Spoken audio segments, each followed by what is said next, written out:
Gerald, could you repeat that again? So you said something about what Christ said about his family or something like that?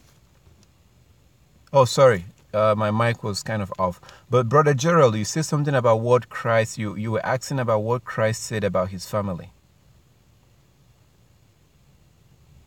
Yes, it's Mark chapter 3, verse 32 to 35. Can I read it real quick? Sure. Okay. It says, and a multitude was sitting around him, and they said to him, Look, your mother and your brother are outside seeking you. But he answered them, saying, Who is my mother or my brother? And he looked around the circle at those who sat about him and said, Here are my mother and my brothers. For whoever does the will of Yah is my brother and my sisters and my mother. I was just curious. So, to me, that sounds like he said that because maybe they weren't in the fellowship, or they weren't doing the will of his father. You know what I mean? Um, yes, they were not doing the will of his father, but in order to kind of understand what you just asked about, or what you asked and the scripture that you read, um, in order to get a little bit of understanding of that, let's go to John chapter 7. John chapter 7. John chapter 7, starting from verse 1. And then we can come back here. So, brother, if you can read from John chapter 7, just to give you an idea. As you go there, and I'm going to say this, there is something that there's something very deep. This is like a game that has been played by Christianity, and I'm not trying to like keep choking Christianity and choke it, because Christianity is dying. It's dying, but I'm not trying to like help choke it to death. But the thing is, I have to point out the truth. There's a lie that Christians have really told us. And that lie was that during the time of Christ, everybody was keeping the law. And Christ and the apostles was teaching that they don't have to keep the law. Paul, Christ, they were teaching that, oh, we don't have to keep the law. That's the lie that have been taught to us. I hope you can see this, but if you really see this, if you can really see from the Bible, from Christ's own word, from disciples' own words, even after Christ died and went back to heaven, they were still doing animal sacrifices.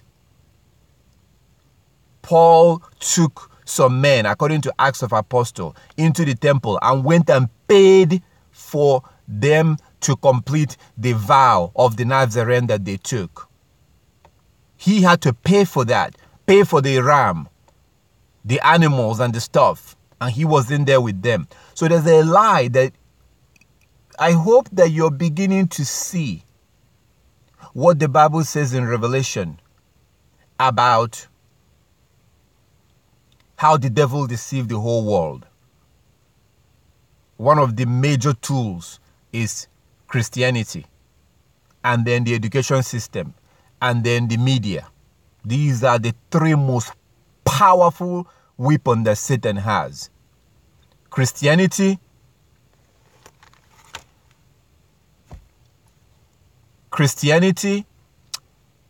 the media, and the education system. Oh, that's why you should not send your children to those systems, especially to that education system. The Bible said, do not prostitute your daughter. Do not cause her to be a prostitute. You are supposed to be teaching your children, not send them off. You cannot point and show me anywhere in the scripture where the Israelite was sending their children to some other nation to educate them. Imagine the Israelite sending their children to the Philistine every morning. Just imagine. I want you to think of what the Most High will think about that. If the Israelite was getting their children ready every morning and send them off to the Philistines, or to the Assyrians, or to the Babylonians, or even to the Egyptians? What do you think the Most High will think of that?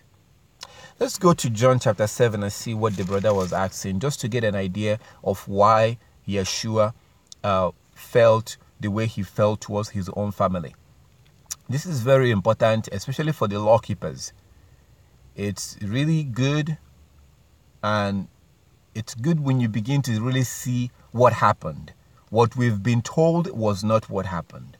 We've been given the impression that everybody during the time of Christ was keeping the law, and Christ was not, and he was the one who was telling people that they don't have to. That's not true. People was not keeping the law during the time of Christ. Matthew chapter 15, verse 1 to 9 shows you that people was not keeping Yah's law, and Christ was trying to force them. Christ, Yeshua, came to bring us back to the law.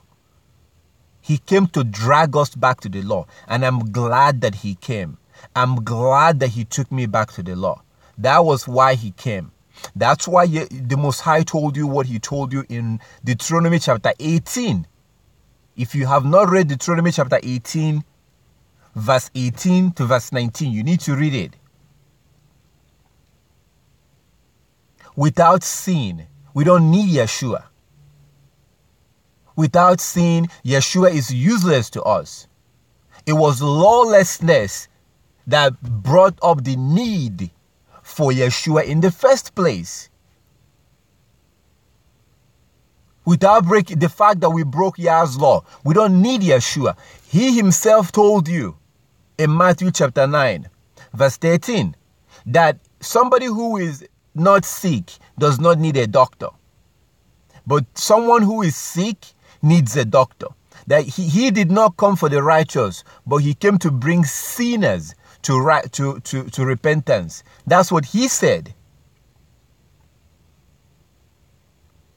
So it's very important for us to begin to see things really the way that they were presented and the way that Yeshua presented it.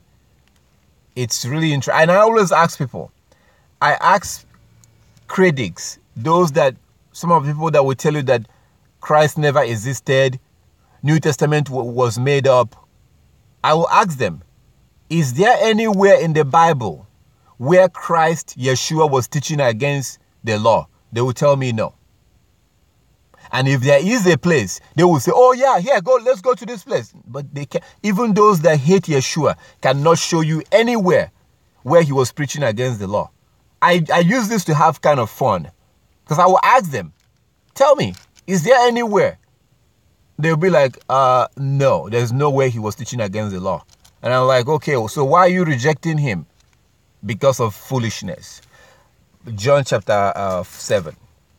John chapter 7. Let's start from verse 1, just to have an idea of, when Yeshua was still with his family. Let's see what happened. Brother, can you read from verse 1? John chapter 7 from verse 1. Okay. After these things, Yeshua walked in Galilee, for he did not want to walk in Judea, because the Jews sought to kill him. Now the Feast of Tabernacles was at hand.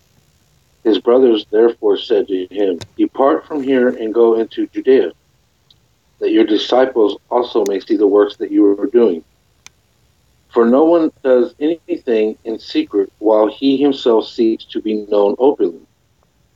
If you do these things, show yourself to the world. For even his brothers did not believe in him.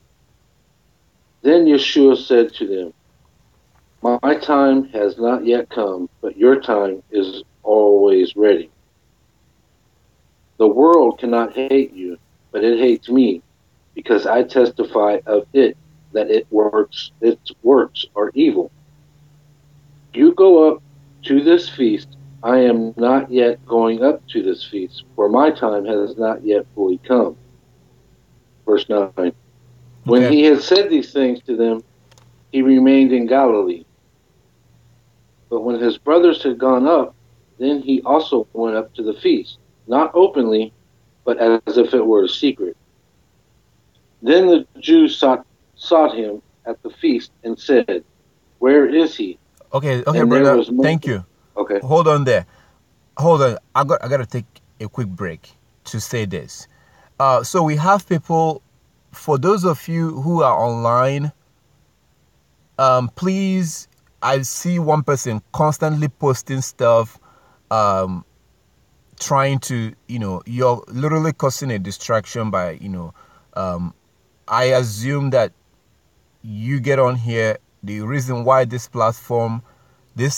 particular meeting is made available public is for those that really, those who can join us here, but that wants to participate. So if you, for the person that keeps posting the stuff, if you keep doing that, I'm gonna block you from the channel. And when I do that, you will not be able to have access to the channel again. So if you're here to learn, or if you're here to participate, you don't have to learn. If you're just here to participate, maybe you're curious, maybe you just want whatever, that's fine. But if you're going to be posting stuff and posting with the things that you're posting about, how Christ was, there was no, or whatever you're posting, I'm going to block you. I'm just letting you know right now. You keep doing it. You keep saying no proof of a mind dying and coming back to life and all that. I assume that you, and I think I know you, I've communicated with you before. You've sent me emails. We've communicated. So I'm kind of a little bit surprised that this will be coming from you. But I'm letting you know, I will block you from the channel. From a few touch of a button, I will kick you out from the channel if you keep doing this. Please stop.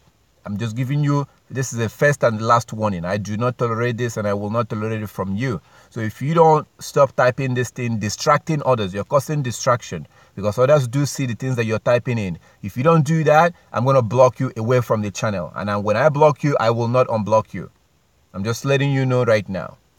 All right, let's go back to, and this will be the last warning for everyone else. If you keep posting stuff here, I will touch the thing and I will block you out, and you will never see me upload video. You will never have access to my video again. It seems like you still keep doing that, but anyway. All right, let's go back to John chapter 7. So if you look at John chapter 7, that gives you an idea. There is something that Yeshua said about his family. See, this kind of information, this kind of a thing this is what Satan does. Satan uses people. When Eve was being used, Eve did not know that she was being used. She did not know. Judas did not know. But look at what Judas did afterward. He killed himself. So, do not let Satan make a fool out of you. I say this to people. Do not allow Satan. Satan will deceive you. Satan will never force you to do anything. Satan cannot force you to do anything. He's only going to deceive you. So do not allow Satan to use you. You have to be very careful of what you do. So the kind of information we're looking at here today is contrary to what we've been taught. And Satan is a liar and a deceiver, and he will like things to stay the way they are. The Bible tells us in Revelation that he has deceived the whole world. And surely he has deceived the whole world. He has deceived the whole world using Christianity. Using Christianity and using Christianity as a whole. And then, of course, like as I said, the media and the education system. And Satan and his children are very hard at work today. Their job is to deceive you, keep you in lies. You've come out of some of those lies, like Sunday worship, Saturday worship, New Year, Christmas, Easter. You've come out of, but there's still more that you need to come out of. So what Satan is going to do, as we saw in Revelation chapter 12, right? It says that Satan goes after the woman, the children of the woman, but not all her children, but those that keep the commandment of Yah and have their faith in Yeshua. That's what it says in Revelation. Satan goes after the woman, those that keep the commandment and have their faith in Yeshua. They are the ones that he goes after. So Satan doesn't care about all Israelites or everyone. He doesn't care about everyone. He only cares to make war against those that keep the commandment of Yah and have their faith in Yeshua. So whenever we're studying something like this, you're going to have children of Satan and people who are unconscious, who doesn't even know what they're doing, but they're being used because they agreed to that. There are things I can be doing right now. There are things that I can be doing that Satan can deceive me into doing, but I chose not to do it. I chose not. There are things I could do and I can justify it, but I choose not to do it. So Satan cannot force me to do it. I can lie to you about tithes and offering, about tithes, especially tithes. I can lie to you about that. I can take your money. There are things that Satan will force people to, to deceive people to do. So when we're looking at something like this information right now that we're looking at right now, we're going to see few scriptures. When we're looking at that, Satan is not going to just keep quiet. He's going to use his children to try to stop this by all means. So to make sure that the information is kept the way they are and not expose it. Because we're seeing that Yeshua did not even tolerate his own family when they are breaking the law. That's what we're seeing. And Satan is not going to like that. But he cannot stop it. The only thing he can do is to cause distraction as much as possible. That's the only thing he can do.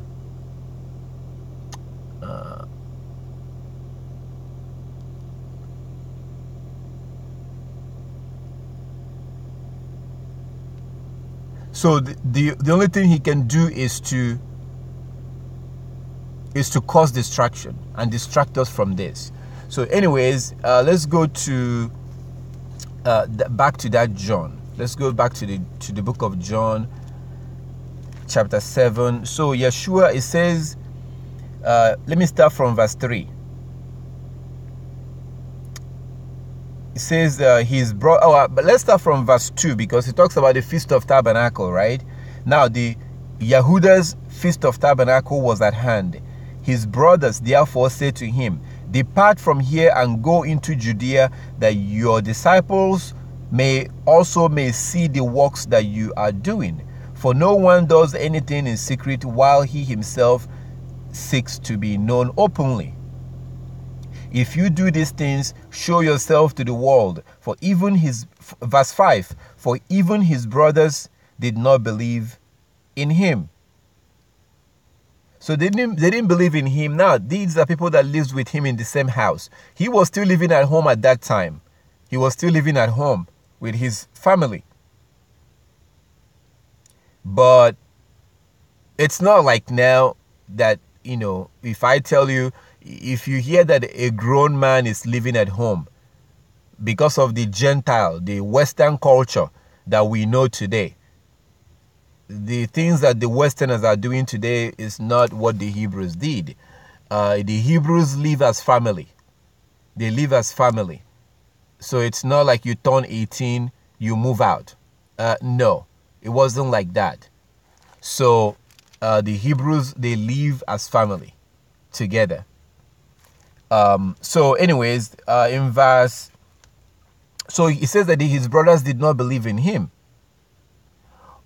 but they saw the things that he was doing. So the part that really shows you what Yeshua thought about his family, his brothers, the part that shows you that will be in verse 6, when he said to them, Yeshua said to them, "My time has not yet come, but your time is always ready. The world cannot hate you, but it hates me because I testify of its works.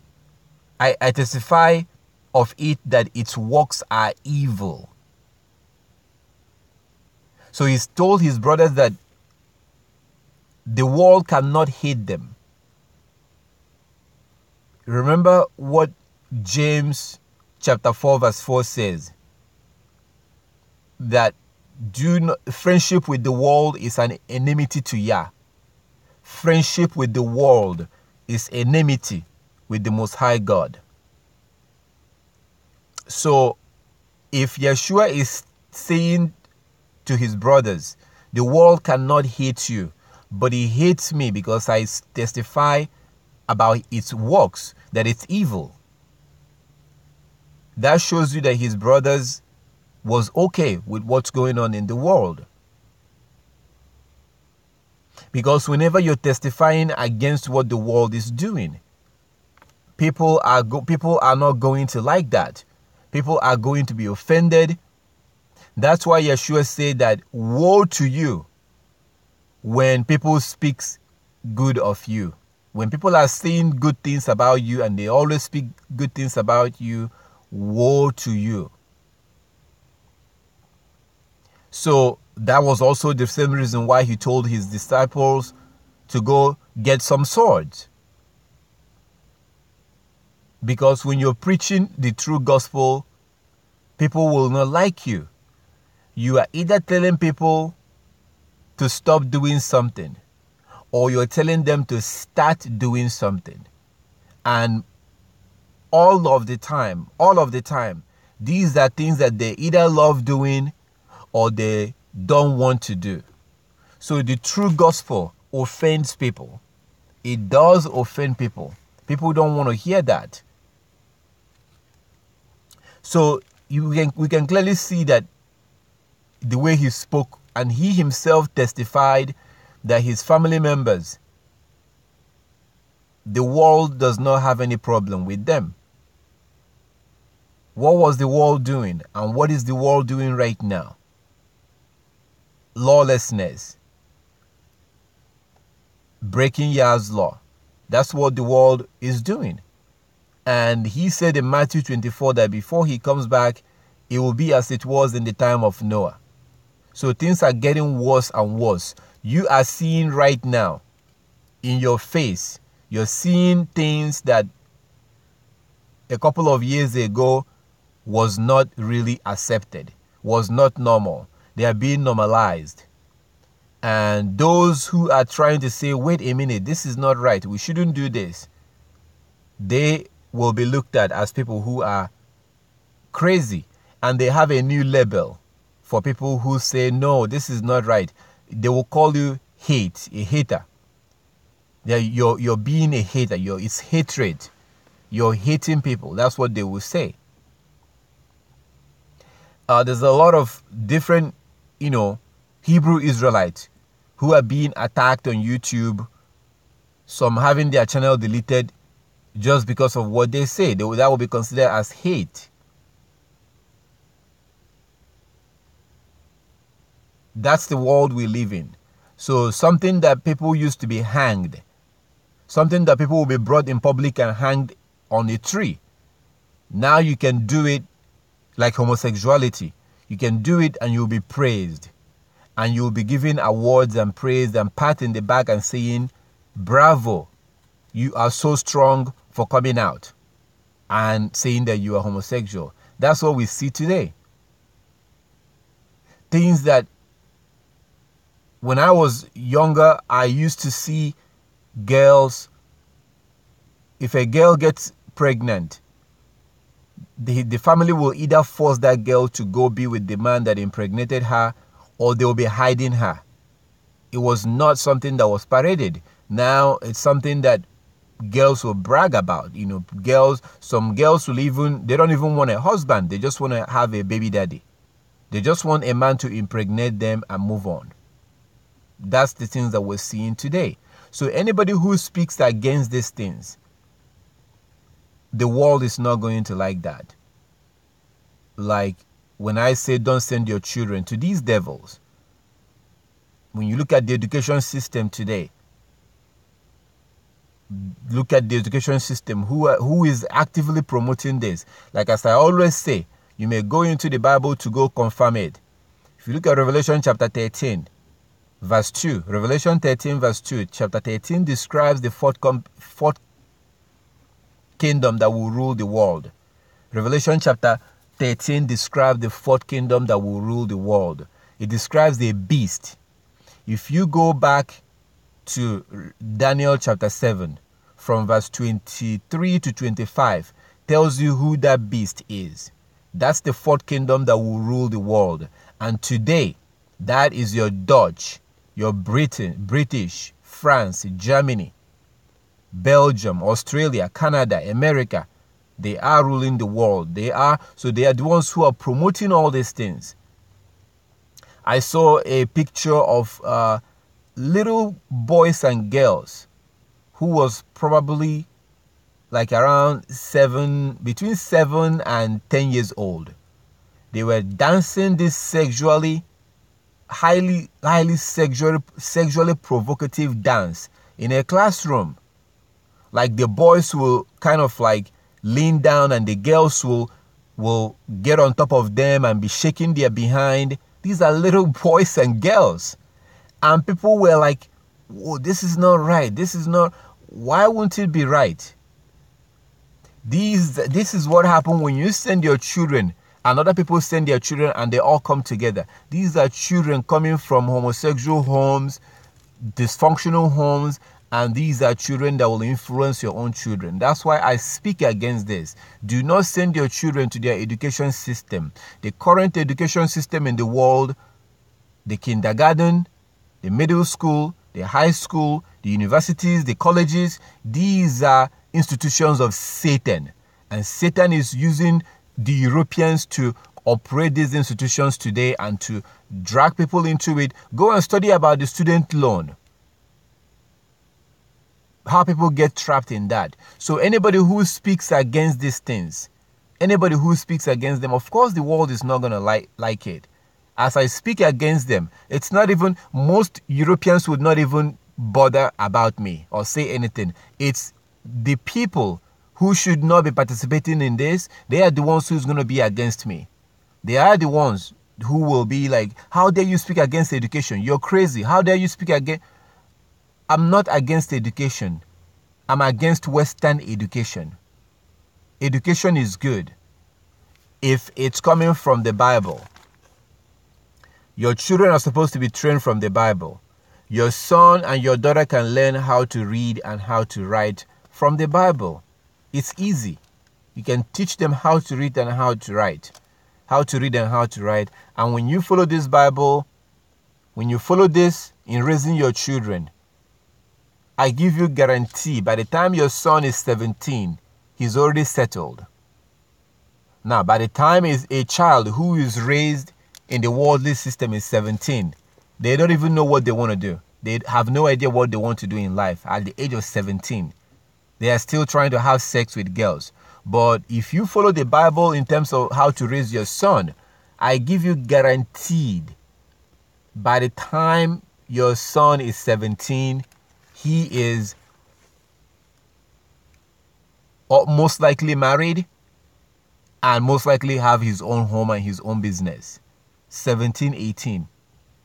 If you follow what the Bible says in raising your children. Now, compare that with the system. By the time your son is 23, 24, he's still coming out of college and now beginning to go look for work. That is slavery. That is a pathetic system. But people do go into it. So for those who are wise, you should follow what your God said and don't send your children to those systems. So when I speak against that, people will not be happy because they don't want to follow Yah's way. So Yeshua definitely, there was a big disconnect between him and his family. Eventually, he moved out. He moved out of the family house and he was sleeping in the bush. Christ, our Savior, was a homeless man. Christ was a homeless man. Now, they would not teach this in the church. Christ was a homeless man. Paul was a tent maker. Paul had a job. So while he was going around and doing the ministry that the Most High wanted him to do, in terms of reaching out to the Gentiles. Paul had something that he was doing to earn a living. And we can see that in Acts chapter 18. Paul rented a room. Paul did not sit around and wait for people to Paul did not sit around and wait for the church to donate money so that he can use the money to continue the ministry. He did not wait around and stick around for that. Paul had a work. He had something that he was doing, and you can see that in Acts chapter 18. Acts chapter 18, verse 1 to 3. Paul had something that he was doing to make some money and feed himself. And he rented a small room somewhere. Yeshua was a homeless man. So this kind of information, Christians cannot comfortably preach this, because then they cannot justify taking your money as tithe. They will not be able to justify that. But your Savior, the Son of God, Yeshua, had to move out of his family house and was living in a bush, in the mountain. And also, we can see this at the end of Luke chapter 21. I want to try to make sure that I show you everything that I say. I just don't want to say it and have you just believe me. If you go to Luke chapter 21, at the end of Luke chapter 21, you will see it says in verse 37, Luke chapter 21, 37, and in the daytime he was teaching in the temple, but at night he went out and stayed on the mountain called Olive. Verse 38, then early in the morning all the people came to him in the temple to hear him. There was no mansion in the mountain Olives. Yeshua himself told you that the birds of the air have their own place, their own houses, but the Son of Man has no place to lay his head. But why will Yeshua move away from the family house? Christ moved away intentionally. He left the family house and would rather sleep in the bush. Please think about that. Please keep that in mind and just meditate on that. Think about this. Why will this man pack his things and got away from his family? Why will this man choose to sleep? It's a question. Think about this question. Why will this man choose to sleep in the bush when there's a family house that he has lived in for about 30 years? Why will he do this? Because this is what led us to what he said based on Brother Gerald's question. When his family finally tracked him down, because they didn't know where to find him, because he was sleeping in the bush, in the mountain. In the daytime, he will go to the temple and teach. Sometimes he will go house to house. It depends. But his family could not track him down. When they finally found out, oh, he was in a house so and so place, they went there. There was a lot of people in that house because of Yeshua. So they were outside. They sent somebody to go tell him that they were outside. Now look at the answer that he gave about his own family members. So, but what will cause this man to go and sleep in the bush? If you do that today, people will say, absolutely, she has joined a cult. He has joined a cult. Please, I don't want to jump past this. I want to slow down a little bit for you to meditate on this a little bit. Think about this. What will make this man to leave a house and go and sleep in the bush? Why? What could make this happen? They don't teach this in Christian church. Why? Is it because his family members was not nice? Was it because they were not nice? Why? There's a reason why. And that reason why is the reason why this is not really being focused on. Now, when Peter came to Yeshua and said, "What shall we do? The Romans are asking for tax. They want us to pay tax." Yeshua said to him, "Go to the ocean, put your net into the water, and then pull it back up. The very first fish you see in that net, open the mouth and take out a coin and use that coin to go pay the Romans." When Yeshua wanted to celebrate the Passover, or the Feast of Unleavened Bread, more of like Feast of Unleavened Bread, because the Passover was celebrated, before that. So he said to his disciples, "Go to so and so man and tell him that I want to use his house." So it's not that Yeshua could not make a house to appear. Yeshua intentionally slept in that mountain. Why was he going? He could have gone to any other bush around, but he was going to the mountain because he wanted to get away from people too. He wanted to get away from people. And you can see him when he sent out his disciples to go and preach. At some point, he tells them to come out from the people. Come out. Take a break. Go away from people. Stay away. He was the one telling his disciples to get away from people and go somewhere that they can have some quiet time. But again, there was a reason why Yeshua would rather sleep in the bush than to stay with his family members. That's because his family members was not keeping the law. And Yeshua was not going to tolerate anyone who refused to keep the law. Yeshua would not tolerate anyone. He would not tolerate that. Even if it's his family member. He would not tolerate it. Anybody who goes against the law, Yeshua instantly rebukes them. So it's interesting and amazing because the things that you see that was done in this book, that was taught by this book, by Yeshua, if you begin to do those things today, get ready to be accused of joining a cult. People will say that you've joined a cult. People will say that you've been misled.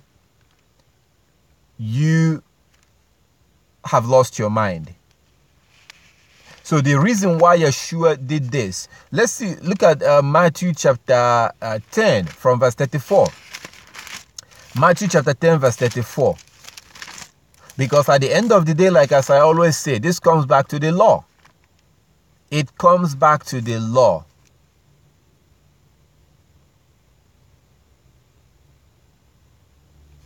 That's what it comes down to. Yeshua did the things that he did because of the law. Staying away from his family members was because of the law that he did that. Yah's law, the same law you see in Leviticus, Numbers, Deuteronomy, Exodus.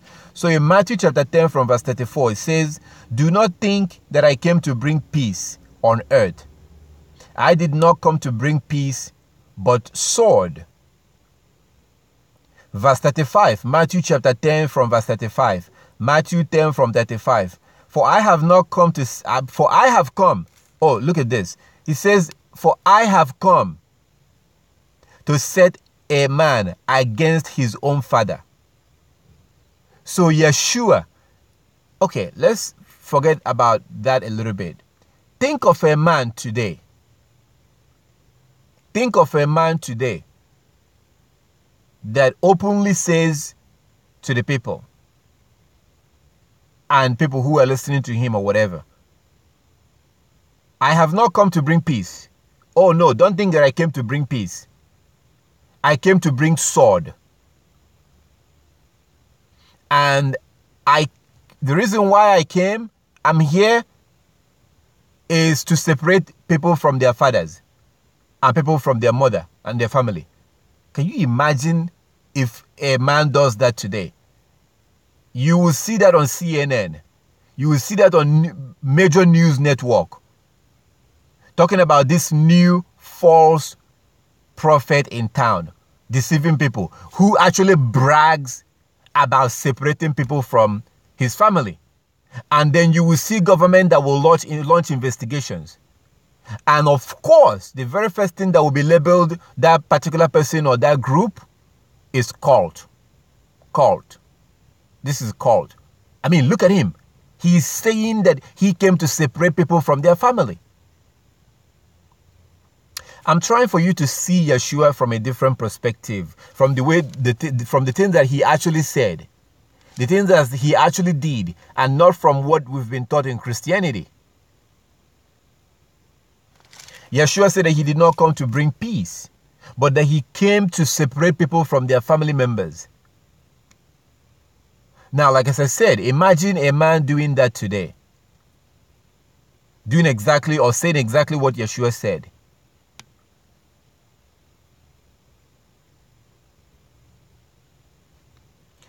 So, in verse 35, Matthew chapter 10 from verse 35, for I have not come to set a man, for I have come to set a man against his father, a daughter against her mother, and a daughter-in-law against her mother-in-law. Verse 36, and a man's enemies will be those in his own household. Verse 37, he who loves father or mother more than me is not worthy of me. Again, keep in mind, imagine a man saying this today. He who loves father or mother more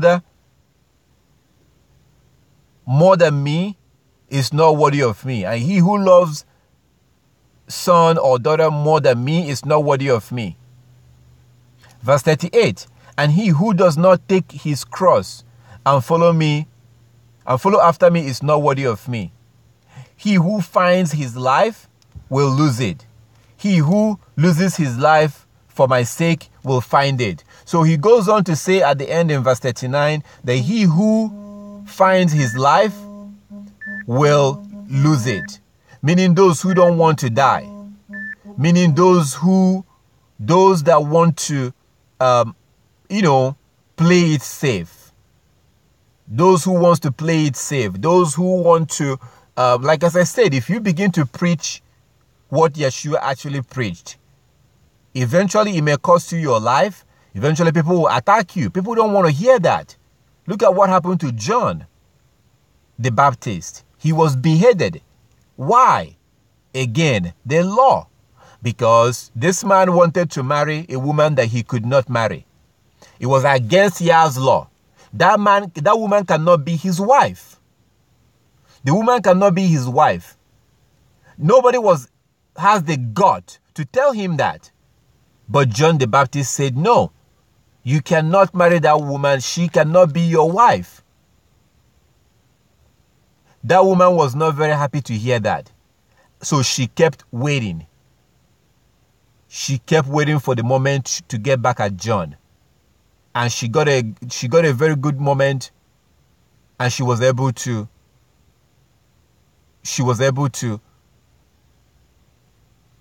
using her daughter request that they behead John the Baptist. So John the Baptist was beheaded for telling a man that you cannot marry that woman because it's against the law. So this is just to give you an idea, like as I said before, it comes down back to the law. So what Yeshua was talking about here in Matthew chapter 10 from verse 34, do not think that I came to bring peace on earth. It's about the law. I have come to set a man against his father. It's about the law. Or a woman against her mother. It's about the law. He who is not able to carry his cross and follow me is not worthy of me. It comes down back to the law. This is why he left his brothers and his family, his mother. What he's talking about here is that if you are somebody who really, really wants to keep the law, as we should, and you have children, and your mother-in-law comes around or is around, however that meeting happens, and your mother-in-law feeds your children something that has pork on it, you being who you are right now, you are not going to be happy, but at the same time, you're not going to be, you will not make a scene out of that. You will not be happy, but you will not make a scene, meaning that you will not start yelling because you assume that she doesn't know. But are you going to be uncomfortable that she fed your children pork? Of course. But you will not be angry at her. Rather, you will try to tell her, hey, mom, we don't eat pork because of this reason or that reason. And you will explain it to her. But if you truly love the law and you truly understand the need and the importance of keeping the law, if your mother-in-law does the same thing again, you will not respond the same way you responded the first time, because now you know that she's doing it intentionally and you will not be happy. And you will most likely not allow her to be around your children again if you know that she's going to continue to feed them pork. You see how problem can arise between you and your mother-in-law.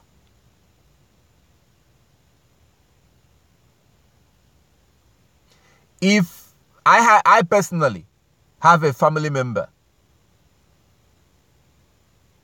as I am here preaching or speaking against the worldly education system, that's one of the things that I speak against, because it's paganism. That's one of the worst things you could do to your children, to send them to school. Oh yes, I said it. If you understand how bad that is, it's bad. You're sending your children to your enemies, to the children of Satan that teaches your son. It's happening in Europe right now. Very soon it's going to spread all over the world. They are now teaching boys how to put on condom and how to safely have sex with other boys. These are the things that these agents of Satan are doing. I know it may make some people uncomfortable, but if you're looking to be comfortable, then you are at the wrong place. You are in the wrong Skype or in the wrong channel right now. I'm not going to go deep. Whenever I do show you physical evidence of why the school system is satanic, I can show you the physical evidence right now. But it's very obvious why you shouldn't do that. That's the real synagogue of Satan. They brainwash your children. They grew up, you can teach them all you want from the Bible. But what they're being taught in those school systems is toxic.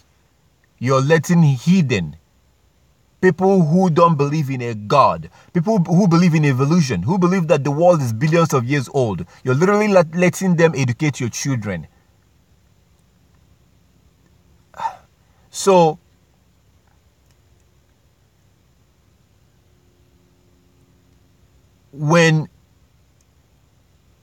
as I gave you an example with mother-in-law and your mother-in-law and you wouldn't let them to do that. You would not let her feed your children again. You see how there will be problem between you and your mother-in-law. If somebody, as I said, I have a family member that wanted me to go into the pagan system, into the school system, wanted me to go into that system.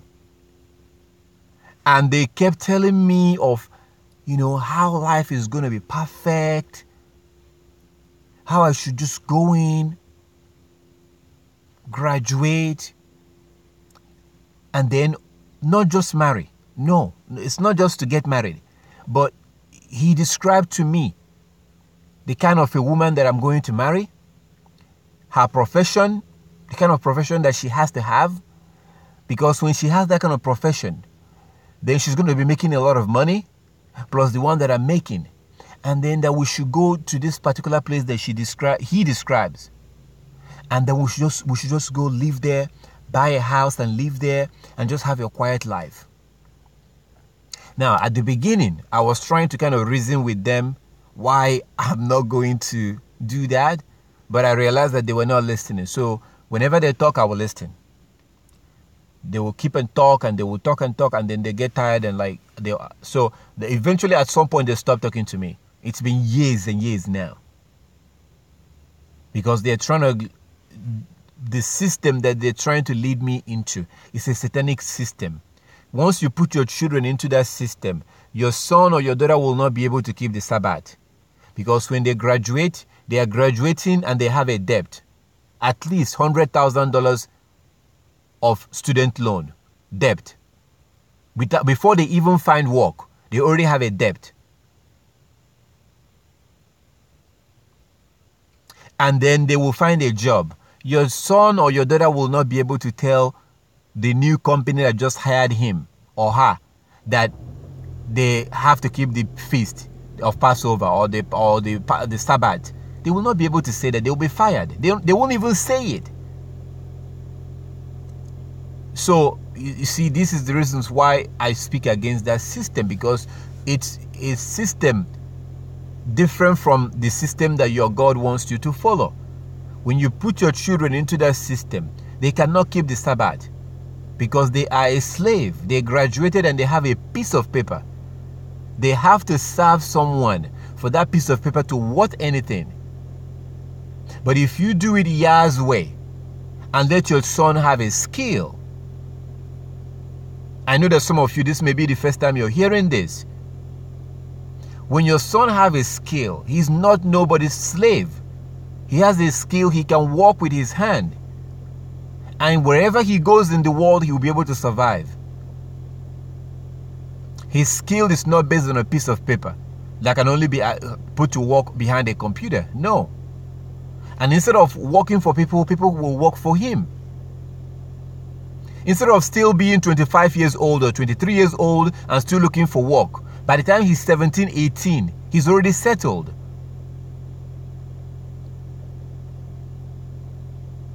So that's Yah's system. But you're not going to see this and see the benefit because you have not properly started keeping the law.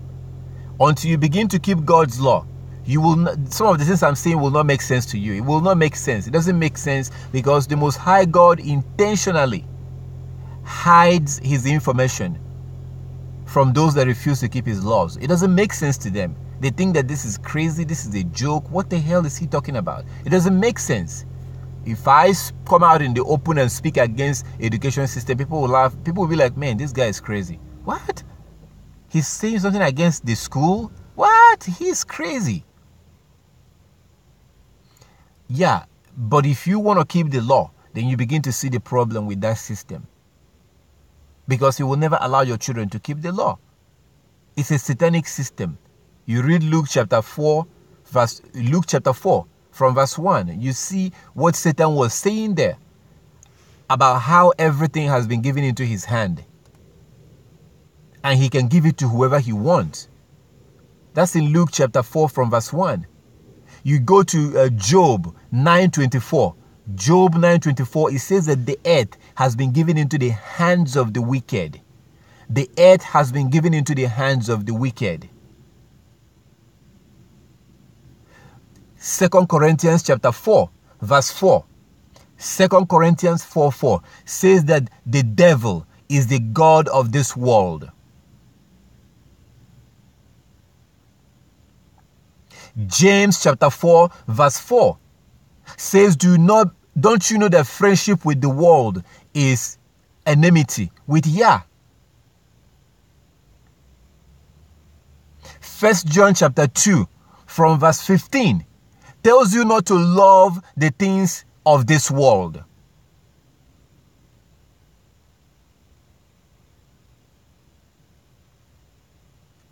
Revelation chapter 13 verse 2 tells you how Satan have outsourced his job.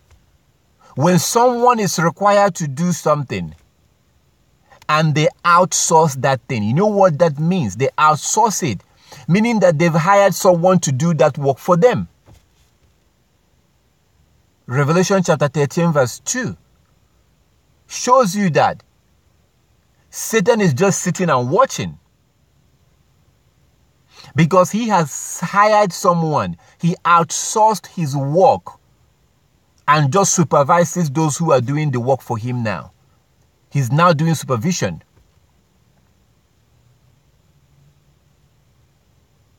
So today, physically, right now, this very moment, your co-workers, your neighbors, your family are now the agents who are now working for Satan. And specifically, when it comes to the nation, specifically, it's not the Chinese, it's not the Africans, it's not the Latin Americans. If you look at the world, the way the world system works right now, if you look at the way the worldly system works, who is promoting all this lawlessness? Who says that you must send your children to school or else they put you in jail? They lock you up. Who does that? You go to Africa, they don't give a damn whether you go to school or not. They don't care. The government over there just gave up running the schools. It went back to the churches. They couldn't run the school. They don't care whether you go to school or not. But if you live in Europe, you refuse to send your children to the heathen to educate them, you're going to jail. If your children don't show up to school, you are going to jail. Why is that? And then when they finally go to that school, they are being taught, your sons are being taught how to have sex with other boys. Your children are being taught to not accept that they are boy or male, but to wait until they decide for themselves. How is that possible? How can you tell little girls and little boys not to make up their mind yet what they want to be? These are the agents of Satan. The Europeans they are the ones that Satan have chosen to do this. I also try to show you something the other day. Like, for example, you look at 2 Chronicles chapter 7 verse 14. 2 Chronicles 7:14. If my people who are called by my name will humble themselves and pray and repent. But then you go to Isaiah chapter 65. It says how he reached out to those who are not called by his name. You go to Matthew chapter 13 from verse 24. It describes the parable of the tares and the wheat. The wheat belongs to Yah. The tares belongs to Satan. But they all dwell together. And Yah allows them to all be together to test his own people, to see what they will do. So when you go on to believe and to follow after the system of the Gentiles, as Yeshua will say, woe unto you. If you are following their system, the way they eat, the way they dress, the things that they do, see, now you begin to see why you cannot send your children to them. I keep talking about your children because these are your future. You can spend all the time in the world educating them in the Torah. But if the devils are having access to them, even if it's 1 second a day, that's not good. Because the things that the devil has to offer is very, very pleasurable. Very, very enticing. You are most likely going to be telling your children, don't do this, don't do this, don't have sex until marriage. Don't do this, don't eat pork, don't do this. Satan is saying, no, you can do this. You can eat pork. Or you can have a boyfriend, you can have a girl. You see, you can't compete with that. You can't compete with that when you're telling them that they shouldn't do this, and Satan is saying you through those other children in the school. Satan is saying that they can do it. You can't compete with that. So, if you look at Ephesians chapter 4, from verse 17, Ephesians chapter 4 from verse 17, you see Paul telling the Gentiles. Ephesians chapter 4 from verse 17, you see Paul telling the Gentiles to abandon their lifestyle, their own way, their culture basically, and begin to live a righteous life, a holy life, meaning that they should begin to live their life according to the Bible. So if you are a Gentile, if you are an European, you are not doomed yet.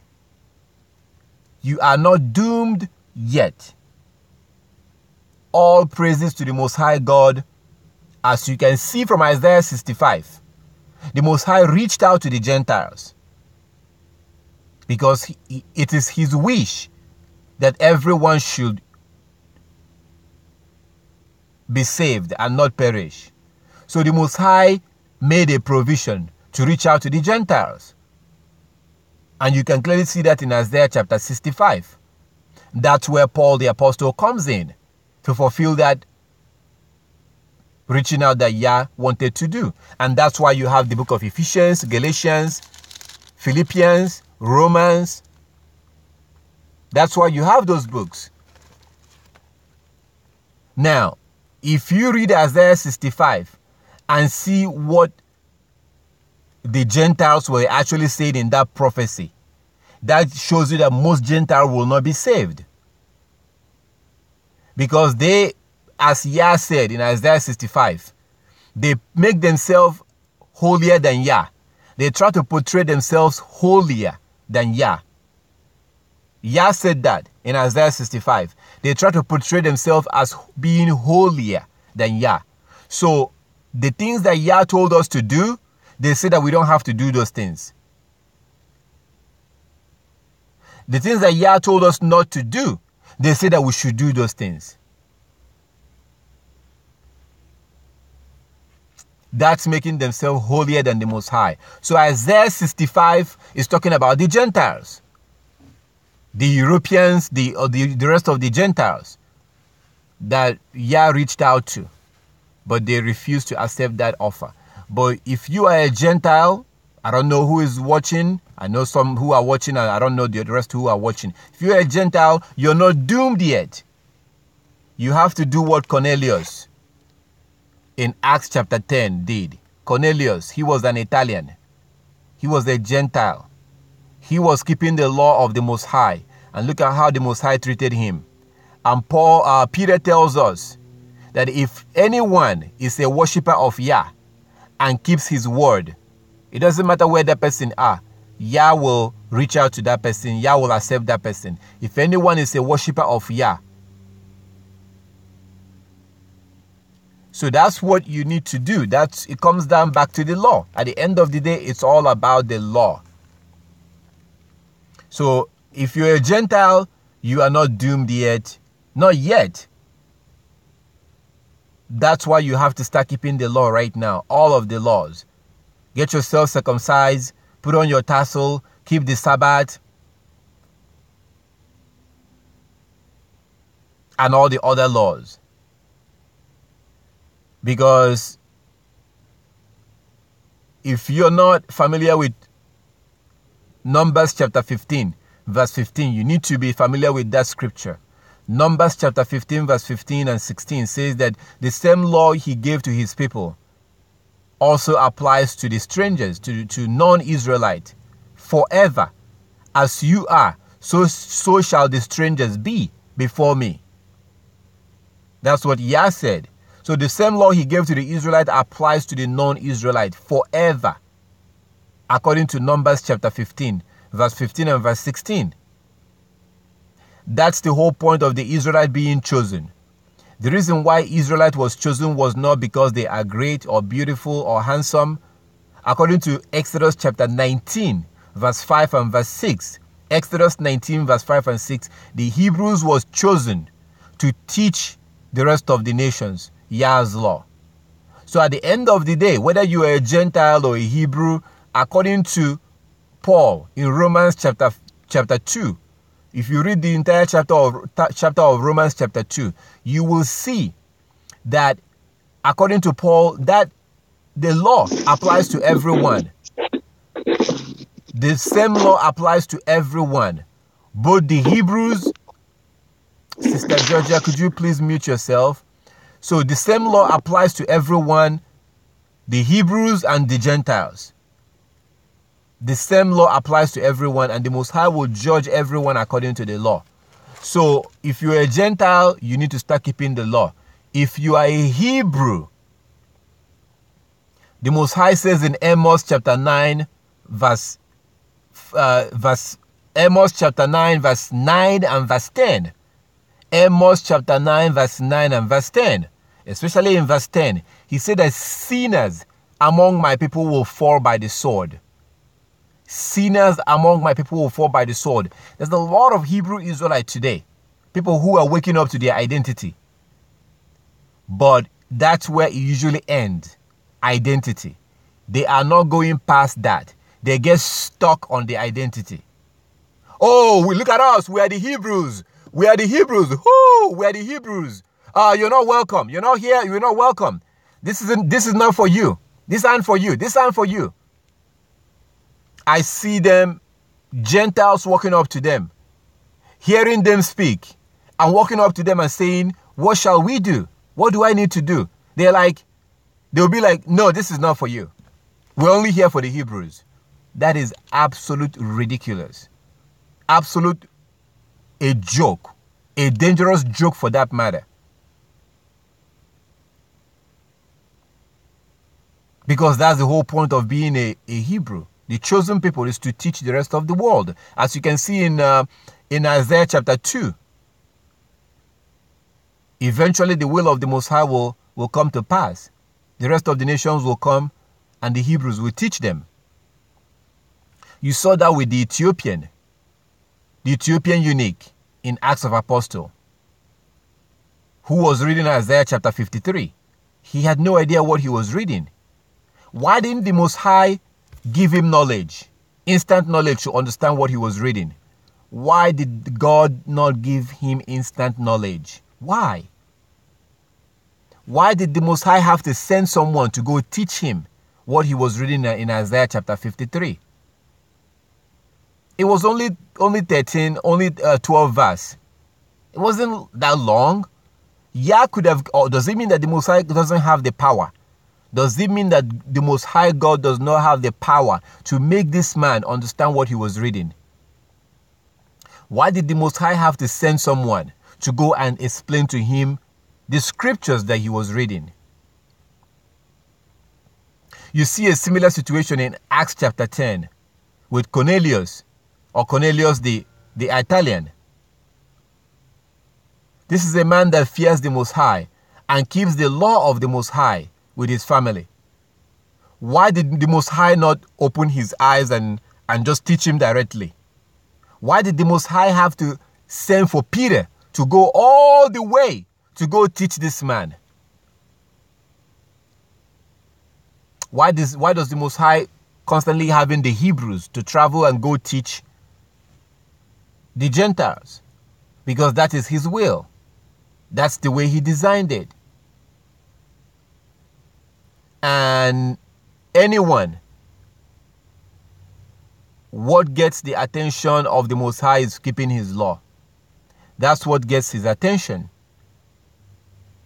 For those who are Hebrews and are celebrating and are thinking, oh, we're Hebrews and that's it, you are heading for destruction if you don't keep the law. You have to keep all the laws.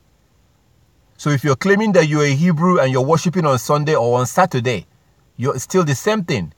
You have to keep the Sabbath using the calendar that the Hebrews actually used, according to 1 Samuel chapter 20, Colossians chapter 2, verse 16, and all these other scriptures that shows that. But majority of the Hebrews today are very, they are dishonest. Most Hebrews today are very dishonest when it comes to the law. It's not enough to just put on your tassel, grow your beard, wear a long skirt and cover your head. That's not enough. We have to go beyond that. The people were still doing the same thing and Yeshua accused them of not keeping the law.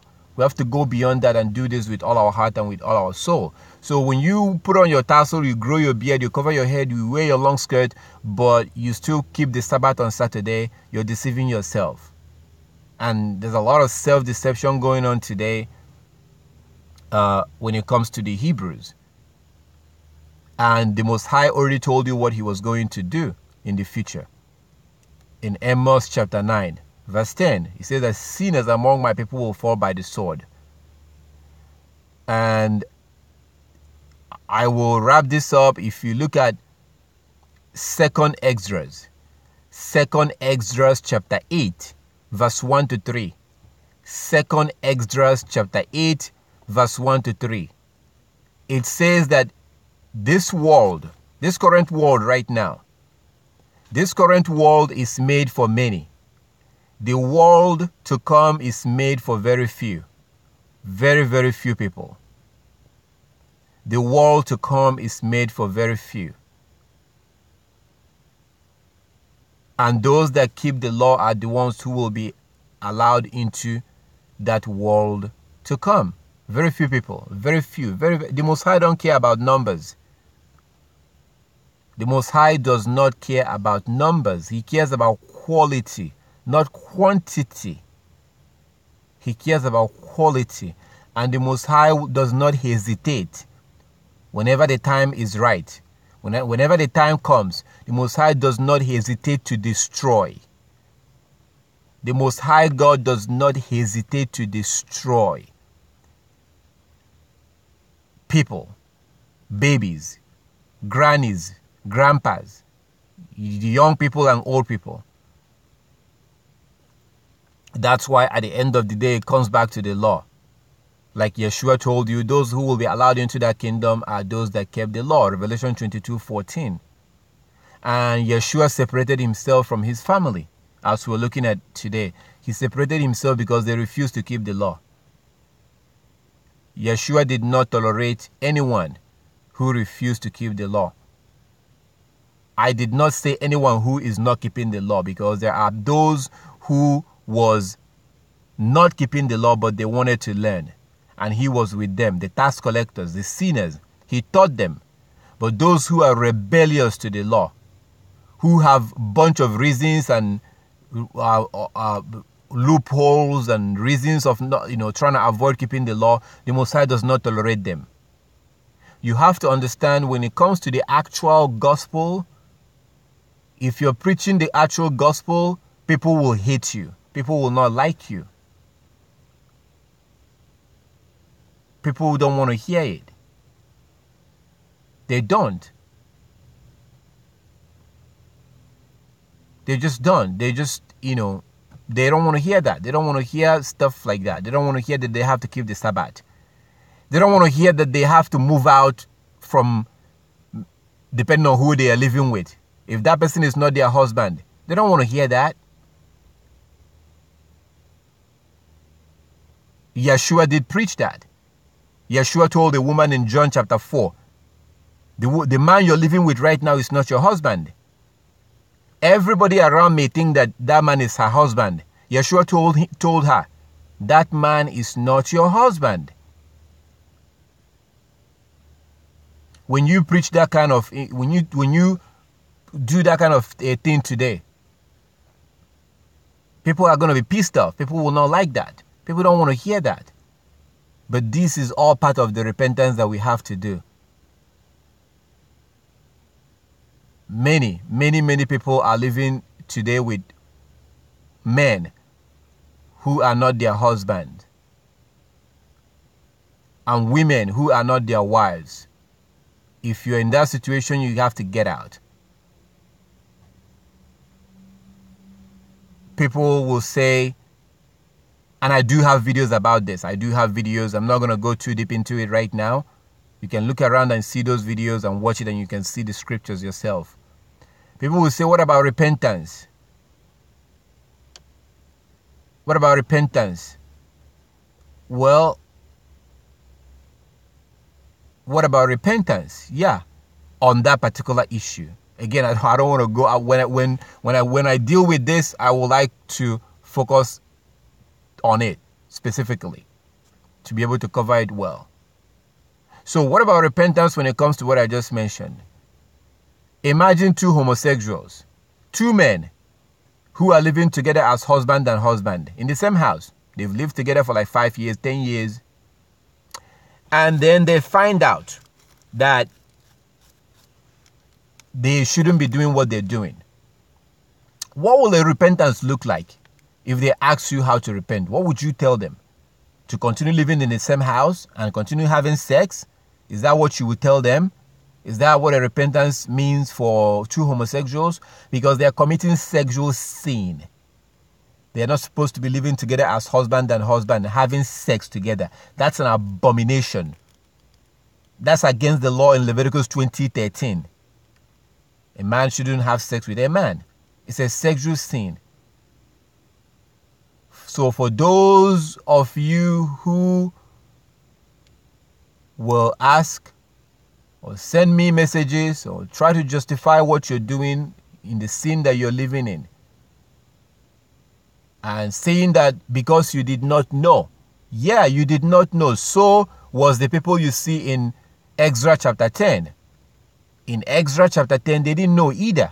But go read Ezra chapter 10 and see what they did. How they repented. So it's like me, the best example, I'm not saying that you are a homosexual. What I'm saying is that imagine two people that are committing sexual sin and live in the same house together. And they find out that they shouldn't be doing that. That the Most High does not want us to do that. What you do is you separate. Get out. That's what John the Baptist was trying to tell the man that eventually killed him. The man did not really want to kill him. It was actually the woman who did not like that particular message, which is from the law. So these are things we have to do as part of our repentance. Is it going to be easy? No. Would you want to continue doing that? I hope not. So that's why very few people will be found in that kingdom. Very few people will be allowed into this world that is coming. This world right now is made for many. Everyone have a chance over here in this world. Everybody gets a shot to work out their own salvation, according to what Paul says in Philippians 2:12. That's why we're here. Ecclesiastes chapter 12:13. Fear Yah and keep his commandment, for this is the whole duty of man. That's why we're here right now, to work out our own salvation, to prove ourselves whether we're worthy or not of going into the kingdom. And we cannot repeat what Adam and Eve did in the garden. If we repeat that same thing, then we will not be allowed into that kingdom. We will end up, being destroyed. And this will start very soon, according to Isaiah 24 verse 1 to 6. Isaiah chapter 24 verse 1 to 6 and Malachi chapter 4 verse 1 to 6. So I would like to close this by saying what the Most High said in Malachi chapter. This is what's going on right now. For those who think that, why isn't the Most High talking? The Most High is just watching us to see what we will do. And what's going on right now is that the Most High is watching us. This is exactly as it was in the time of Noah. So the Most High is watching us right now to see what we will do. Russia just unveiled their latest nuclear bomb.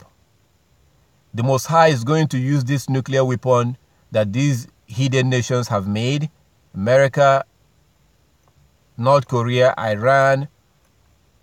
If you want to see how this is going to go down, read 2 Chronicles chapter 20. 2 Chronicles chapter 20, and you see how the Most High God turned nations against each other. They began to fight against each other, and by the time they were done, they all killed each other.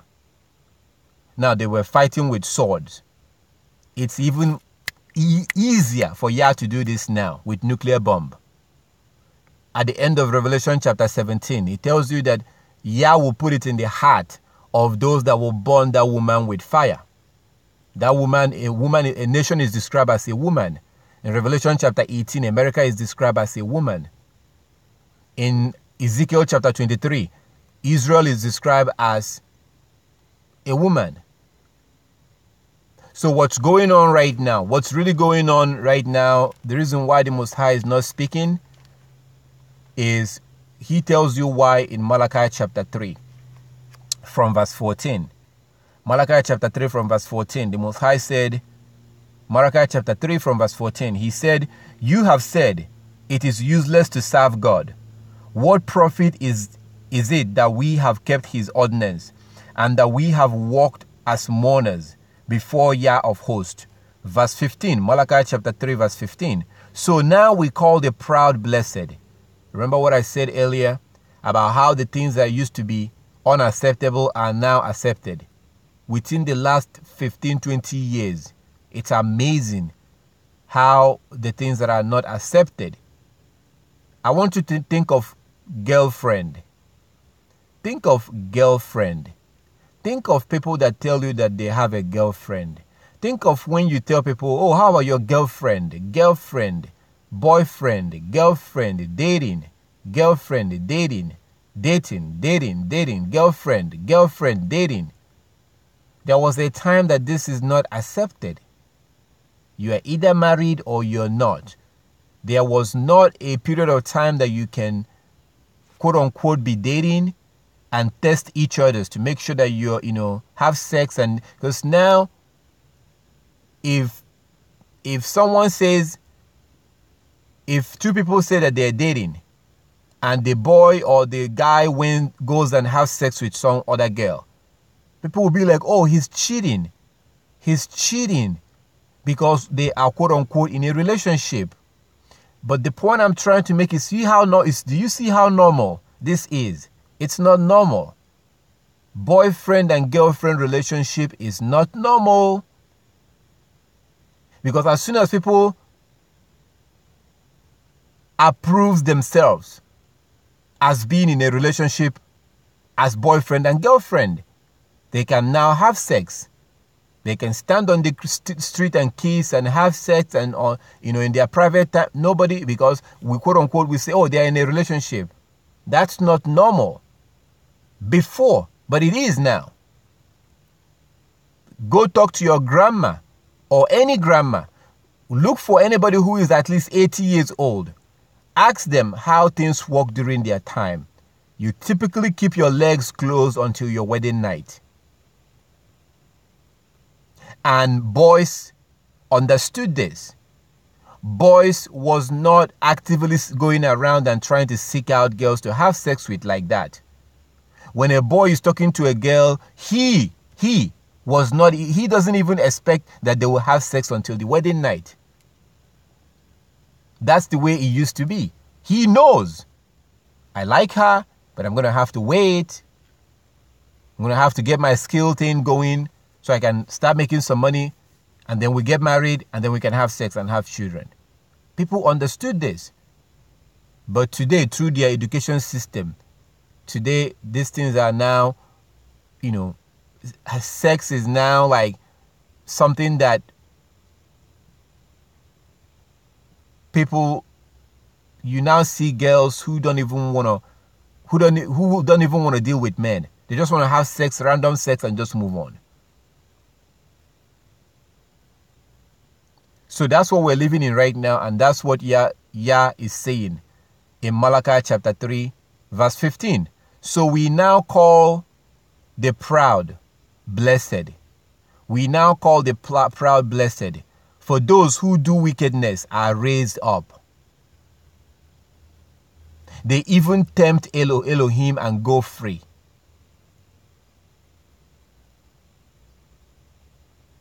There are two ways you can see what I'm saying right now. If you don't care about God's law, then I'm crazy. If you care about keeping God's law, then you realize, wait a minute, this is true. because those so-called relationships eventually leads to sex. These are two young people. Their blood is hot. They can barely control each other, control themselves. Verse 16. It says in verse 15, Malachi chapter 3:15, so now we call the proud blessed, for those who do wickedness are raised up. They even tempt Elohim and go free. Verse 16, then those who feared Yah spoke to one another, and Yah listened and heard them. So those that see what's going on in the world and are like, this is not right. I'm not going to participate in this. This is not right. That's what it means in verse 16. Those that feared Yah spoke to one another. That's how we eventually ended up here right now. That's how we ended up here. You had some guy who was screaming on YouTube that you have to keep the law. Then you contact him, and then eventually that's how we get to be here today. So that's what the Most High is saying. Then those who feared Yah spoke to one another. Speaking what? Speaking that we have to keep the law. And then it says, look at this. It says, and Yah listened and heard them. But he's not saying anything to them. He's not saying anything. The Most High is just watching us right now, watching the whole world. So he says, so a book of remembrance was written before him for those who fear Yah and who meditate on his name. Look at what it says in verse 17. They shall be mine. But notice that it says in verse 16, Malachi chapter 3:16, the Most High is not saying anything right now. He's just watching us.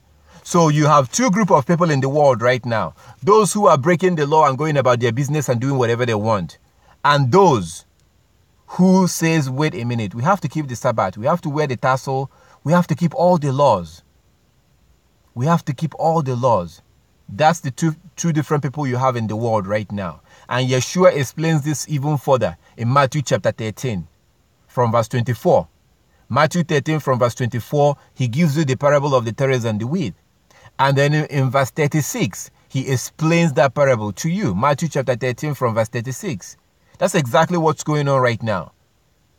That Matthew 13 and Malachi chapter 3 is almost the same thing. But in this case, you see that the Most High is not saying anything. So he's not saying anything, and everybody is going about their business. Those who are saying that we don't have to keep the law, they're saying we don't have to keep the law. Some people are saying, no, we have to keep the law. That's exactly what's going on right now. But look at what the Most High said in verse 17. Malachi 3:17.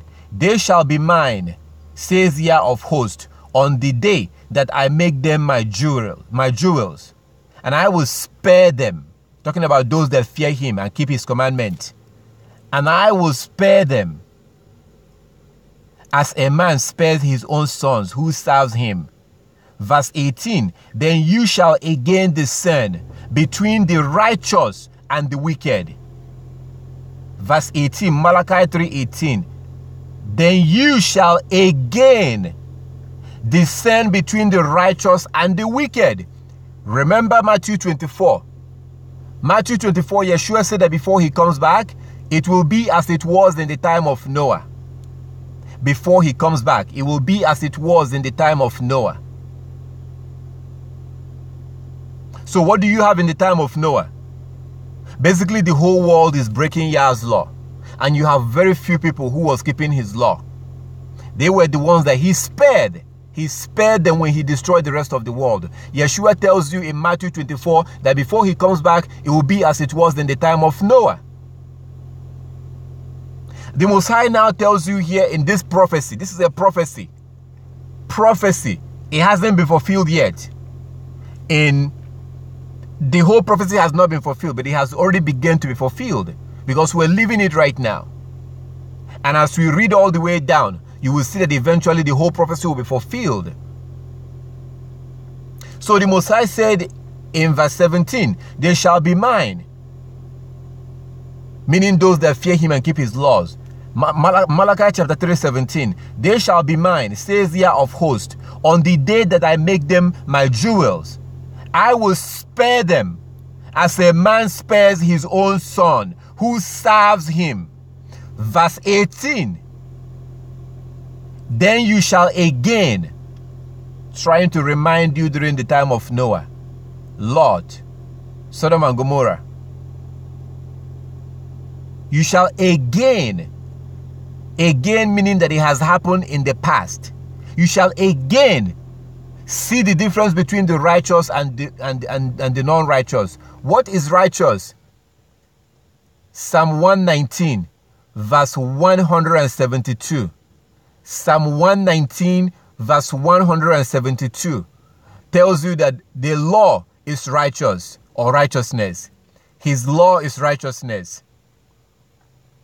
Luke chapter 1, verse 5 and verse 6 describes Elizabeth and Zechariah as being righteous because they kept all of God's law blamelessly, according to that place in Luke chapter 1, verse 5 and 6. So the Most High is telling you here in Malachi chapter 3, verse 18, then you shall again discern between the righteous and the wicked. Those that refuse to keep God's law are the wicked. Those that knows about God's law and they're looking for loopholes, trying to find ways to get around it or to ways to look good in the world and at the same time please God. To do the things that the world, are doing and at the same time please the Most High. It doesn't work like that. You can't do it both. So it says in verse 18, Malachi 3:18, then you shall again discern between the righteous and the wicked, between one who serves Elohim and one who does not serve him. Chapter 4, Malachi chapter 4, from verse 1, behold, the day is coming, burning like an oven. There's a day coming burning like an oven. And all the proud, yes, all who do wickedly will be stubbled. And the day which is coming shall burn them up. Fire, burning. It's going to happen. North Korea is getting ready. Iran is getting ready. America has their bombs. Russia has their bombs. Those bombs, those nuclear bombs are going to start going off very soon. Any moment from now. That's why it tells you in Thessalonians that while they say peace, sudden destruction will strike. The Most High does say in Malachi that he will spare those that fear him.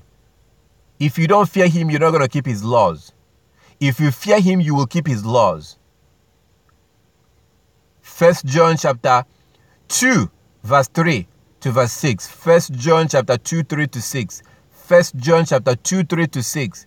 By this we know that we know him, if we keep his commandment. Anyone that claims to know him but doesn't keep his commandment is a liar, and there's no truth in him. By this we know that we know him if we keep his commandment. Anyone that claims to know him but doesn't keep his commandment is a liar.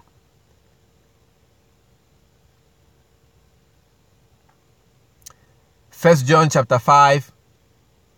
This is the love of God, or the love of Yah, or the love of Elohim, that we do his commandment. So those that fear him and love him will keep his commandment. No matter the circumstances, no matter the situation, no matter the situation you find yourself in. Because Psalm chapter 34 verse 19. Psalm 34 verse 19 says that many are the afflictions of the righteous. As long as we are in this world, things are not going to be easy. It's going to be tough. Even David, a man after God's heart, he himself had problems. He had enemies. He had ups and downs. So we need to understand that things are not going to be smooth, but that doesn't mean that, as long as that's the whole point of being in this world. That's the whole point of being kicked out. And if you don't like that, then wait and blame Adam and Eve, who put you in that situation. That's why you and I now have to keep the laws, so that we will now be allowed to eat from the tree of life. according to Yeshua in Revelation chapter 22, verse 14. Blessed are those that do his commandments, that they will be allowed to eat from the tree of life and will be allowed to come into the city. That's the kingdom of heaven. So instead of staying here and whining and complaining and crying and feeling bad that things are not really going well, we're suffering, we need to focus more on keeping the law, because that's how we're going to get out of this mess that Adam and Eve got us into. We now have to prove that we cannot continue in their footsteps. So there's a day coming according to Malachi chapter 4 from verse 1, which is a continuation of chapter 3.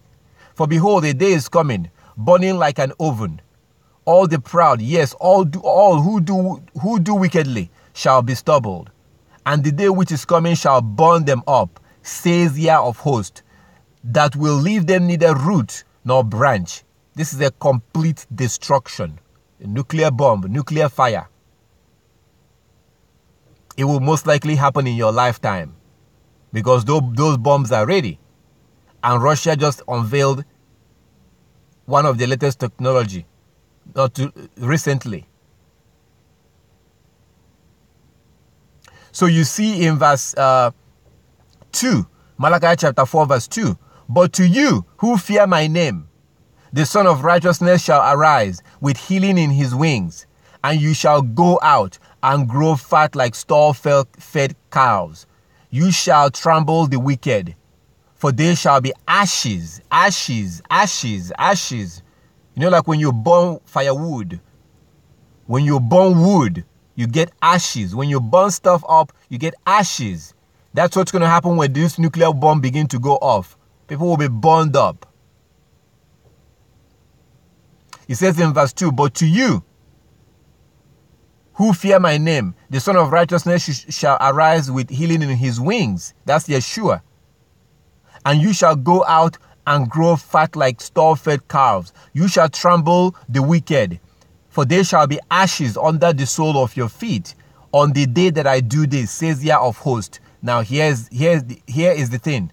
Verse 4, Malachi chapter 4 verse 4. Remember the law of Moses my servant, which I command him in Hebrew for all Israel, with statutes and judgment. But also don't forget Numbers chapter 15 verse 15 and verse 16. Numbers 15, 15 and 16. The same law he gave to the Hebrew Israelite applies to the Gentiles.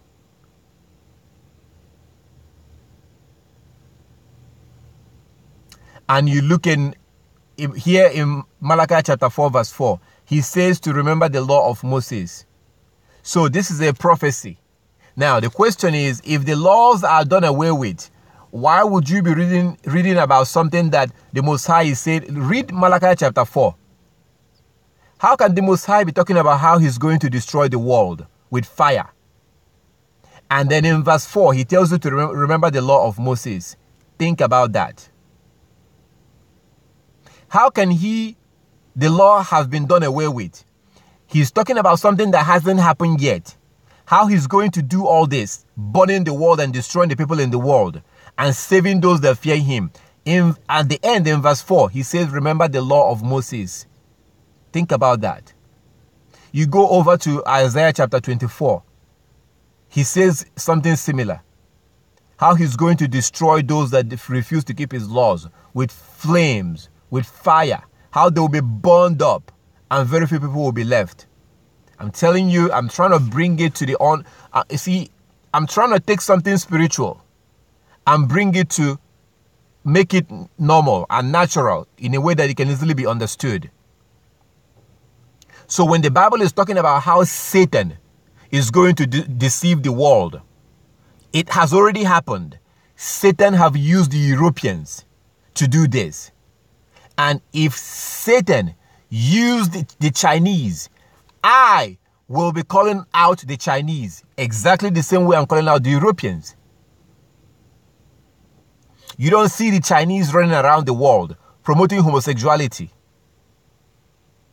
You don't see the Chinese running around the world promoting abortion in the name of woman's right.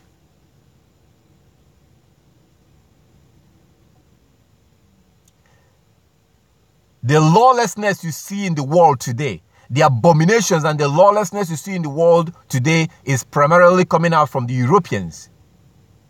They are the people that Satan is using, according to Revelation chapter 13, verse 2. He has outsourced his job to them. When you look at every single lawlessness that have taken root in the world today, that are very active as of today, study it and look at the root where it came from. Most of the time, it's from them, the Europeans. Now, if you are an European, again, you have to do what Paul said in Ephesians chapter 4. Ephesians chapter 4 from verse 17. You need to start keeping the laws in the scriptures. And if you are not an European, whoever you are, you also need to start keeping the law. And you need to stay away from anything that the Europeans are doing that contradicts the scriptures. God have already told us, our Heavenly Father told us in Jeremiah chapter 17, Jeremiah chapter 10, verse 2. Jeremiah chapter 10, verse 2.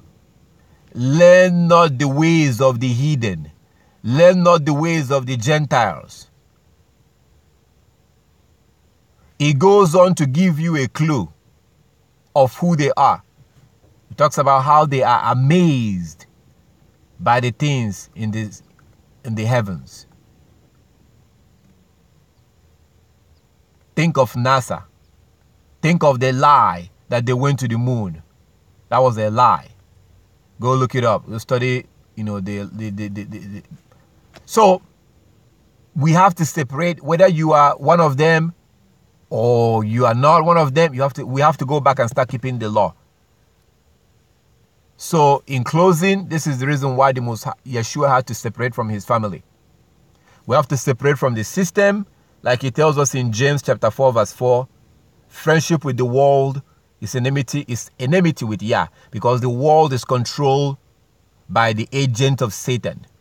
The education system, the church system, the government system, the judicial system, the media, the medical system.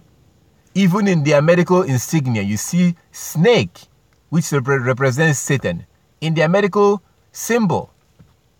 The worldly system of today is run by the agents of Satan. And you have to separate yourself. You have to stop dressing like them, eating like them. You have to stop doing those things. These are things I have started doing myself. I'm not just telling you to do something that I'm not doing. We have to. The Most High says in 2 Corinthians chapter 6, 2 Corinthians chapter 6, verse 17 and verse 18. 2 Corinthians chapter 6, verse 17 and 18. Come out from among them and be ye separate. Touch nothing unclean. And I will receive you to myself. I will be a father to you, and you will be sons and daughters to me. Come out from among who? So that's what's going on. These are things that Yeshua is trying to teach us. Yeshua came to bring us back to the law, according to Matthew chapter 9, verse 13. Christ came to bring us back to the law.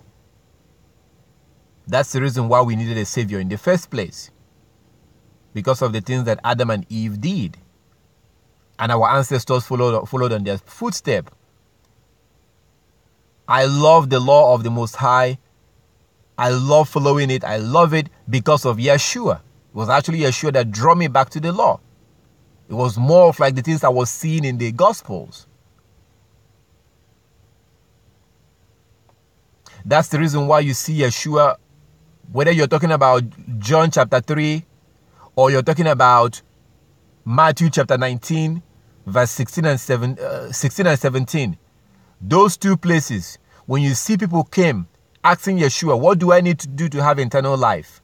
John chapter 3, Matthew chapter 19, verse 16 and 17. Those two places that people will come to Yeshua and say, how can I have eternal life? Look at the answers that he gave. He's telling them that they have to keep the law, keep the commandment. The man says, I have kept it all, which is possible. Christians will tell you that it's not possible. But Luke chapter 1, verse 5 and 6 shows you that it was possible. Elizabeth and Zechariah was keeping all the law blamelessly. So when the man said in Matthew chapter 19, verse 17 and 18, Matthew chapter 19, verse 16 and 17, when the man said that he has kept all the laws, Yeshua said, if you want to have treasure in heaven, go and sell everything you have. Sell everything you have and come and follow me, and you will have riches in the kingdom. That's optional. To summarize this everything that he said, he told you in Revelation 22:14, that those who will be allowed into the kingdom of heaven are those that kept the commandment. They are the ones who will be allowed to eat from the tree of life. In Matthew chapter 7, verse 21 to 23, Yeshua tells you that when he comes back, people will come and they will say, Lord, Lord, we cast out demons in your name, we healed the sick in your name, we did miracles in your name. And he said that he will tell them to get away from him, that he doesn't know them, because they practice lawlessness. In the King James Version, it says, you workers of iniquity. In the New King James, it says, you who practice lawlessness. Iniquity and lawlessness is the same. This kind of attitude and this kind of understanding and this kind of teaching was what Yeshua had. That was the reason why he had to stay away from his family, because they refused to keep the law. They were not interested that much in keeping the law. Yeshua would rather be a homeless man and sleep in the bush than to live in the house with people who did not want to keep the law. I will tell you to do the same thing. I will do the same thing myself. I will not be able to live under the same roof with people who are actively breaking Yah's law. I would definitely try to move. I would definitely try to find somewhere else. If somebody does come under my own roof, if you do come under my own roof and you begin to break Yah's law, I will kick you out. Now, I don't care if you go and stay outside and stay in cold. I don't really care. If you have to be homeless, I don't really care. I cannot tolerate you under my roof while you don't want to keep Yah's law. I will not be able to do that, because that's dangerous. That is dangerous. If I allow you to do that, first of all, the spirit of the Most High will not be around there. If you are going to be bringing unclean food inside the house, if you're going to be unclean and you don't even know it or you don't acknowledge it, you're going to be making me unclean when I may not want to be unclean. I cannot do what I'm doing right now if I'm unclean. I can't sit here holding the scriptures if I'm unclean. And it tells us in 2 Corinthians chapter 6, come out from among them and be ye separate, and touch nothing unclean. That's in 2 Corinthians. That's not in Leviticus. So how can I live in the same house with someone who doesn't want to keep the law, or who has some strange and ridiculous excuses of why they shouldn't keep the law? That house cannot contain us. Eventually, I'm going to have to leave you. Leave that house. If it's not my house, then I'm going to find somewhere else. If it's my house, then I'm going to kick you out. That's why Yeshua had to move. Now, if I do that today, if somebody refused to keep the Sabbath, on the Sabbath, as it's coming up on Friday now, I shouldn't say that, because for those who are going to be watching this video, it may be on a different day. But anyway, so if somebody refuses to keep the Sabbath or refuse to keep the law, meaning that they don't acknowledge when they are unclean, when they are on their period, when they are on their period, they don't acknowledge that. We can't stay in the same house. If I'm serious about the law, we can't. Something has to happen. Somebody is going to have to leave. And being that was their family house, Yeshua was born into that house. Basically, he grew up in that house. He wasn't born there, but he grew up in the house.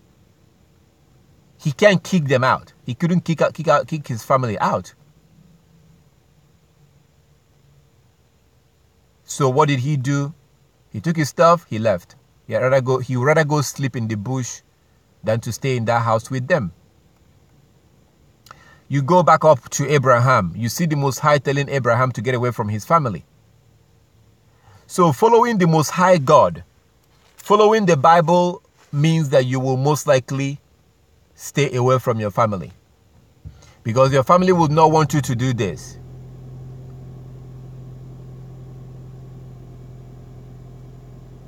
If you actually want to follow the Bible and actually follow the true God, your family will most likely have problem with that.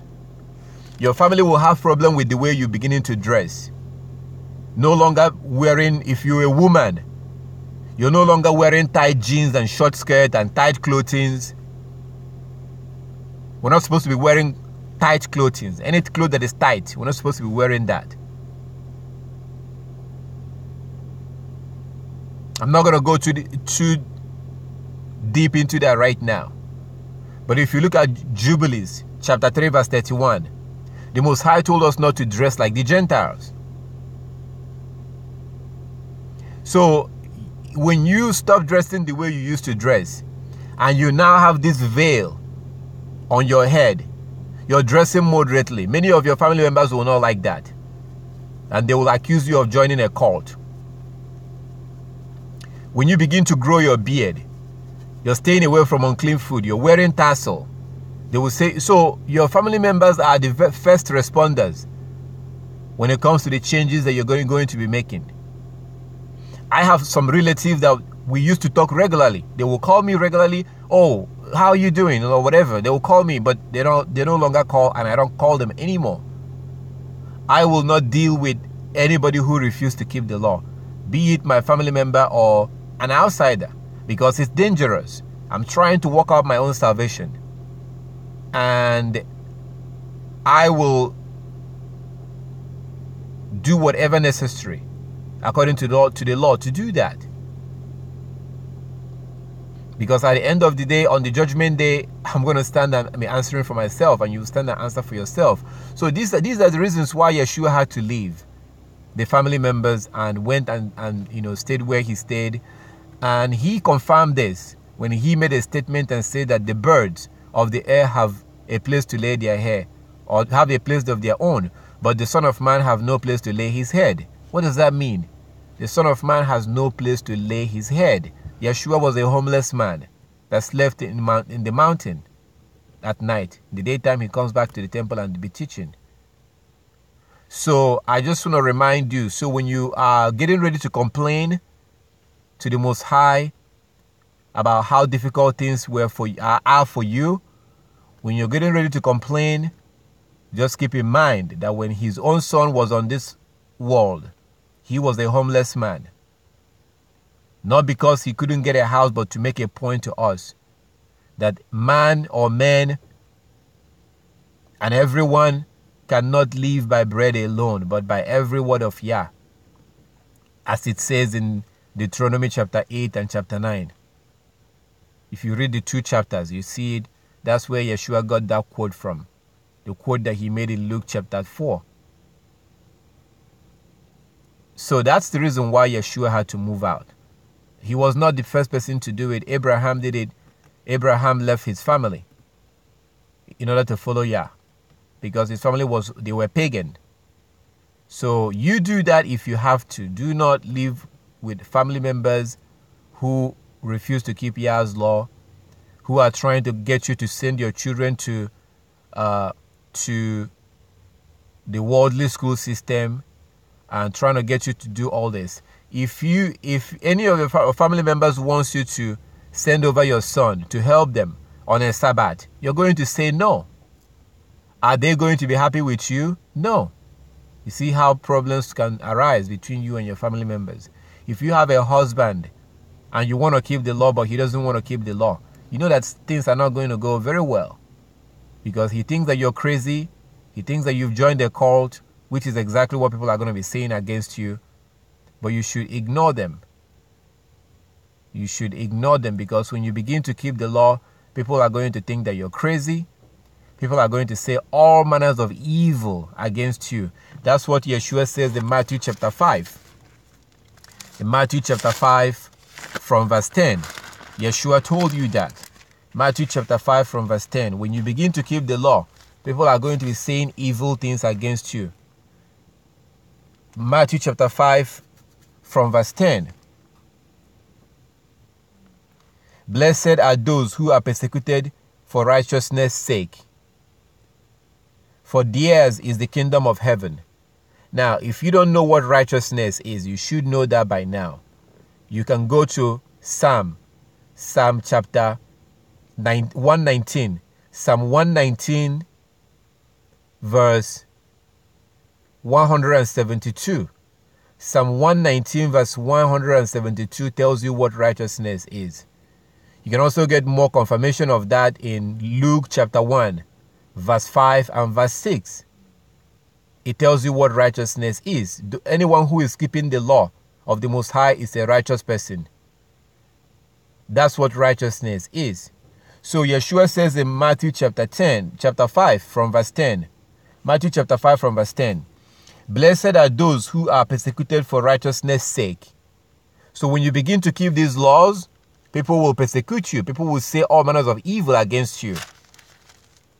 Blessed are those who are persecuted for righteousness' sake, for theirs is the kingdom of heaven. Verse 11.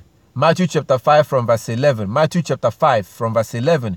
Blessed are you when they rival you and persecute you and say all kinds of evil against you falsely for my sake.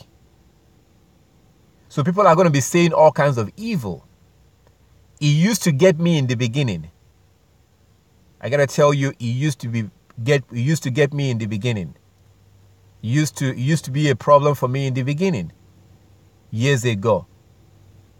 I will never forget one incident in a store where I was embarrassed by a little boy.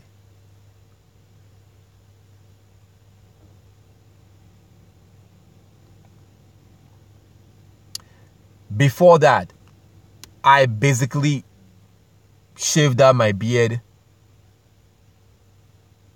looked like everyone else. But when I began to keep the law, I have to also keep the one in Leviticus chapter 19, verse 27, that said you shouldn't destroy the edges of your beard. And men have different types of beards. There are those that their beard will grow out really fast. There are different types of hair texture and styles that Yah gave us. Mine is not one of those that grow out really fast. Mine grows out very slow. And it grows out like kind of like all messed up. Like all messed up. That's how my beard grows out. So it doesn't really look good. Especially if you know me, how I used to look in the past. And then see me. Somebody saw me a couple of months ago and he's like, hey, what happened to you? I like the way you used to look. What happened? He was kind of shocked. So growing my beard made me look very different. And then you had the period of time that the Americans was talking about terrorists, calling the Ishmaelite terrorists. So any man that has a beard is now looked up as a terrorist. So I was in a store and this little boy, probably like maybe 5 years old or so, mocked me by saying that something like, it's been a long time. I don't remember exactly the way he said it, but he said something in the effect of, why do you have this beard? You look like a terrorist. You need to shave your beard. You look like a terrorist.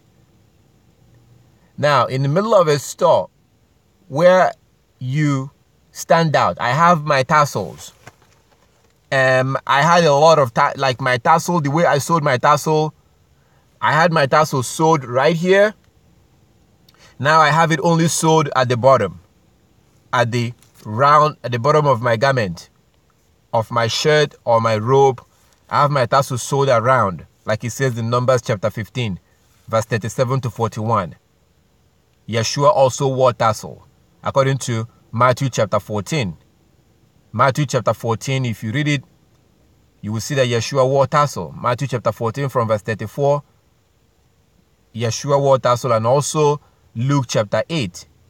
Luke chapter 8 from verse 42, you see that Yeshua also wore tassel. So I had my tassel like all over me. So I already stood out in that store.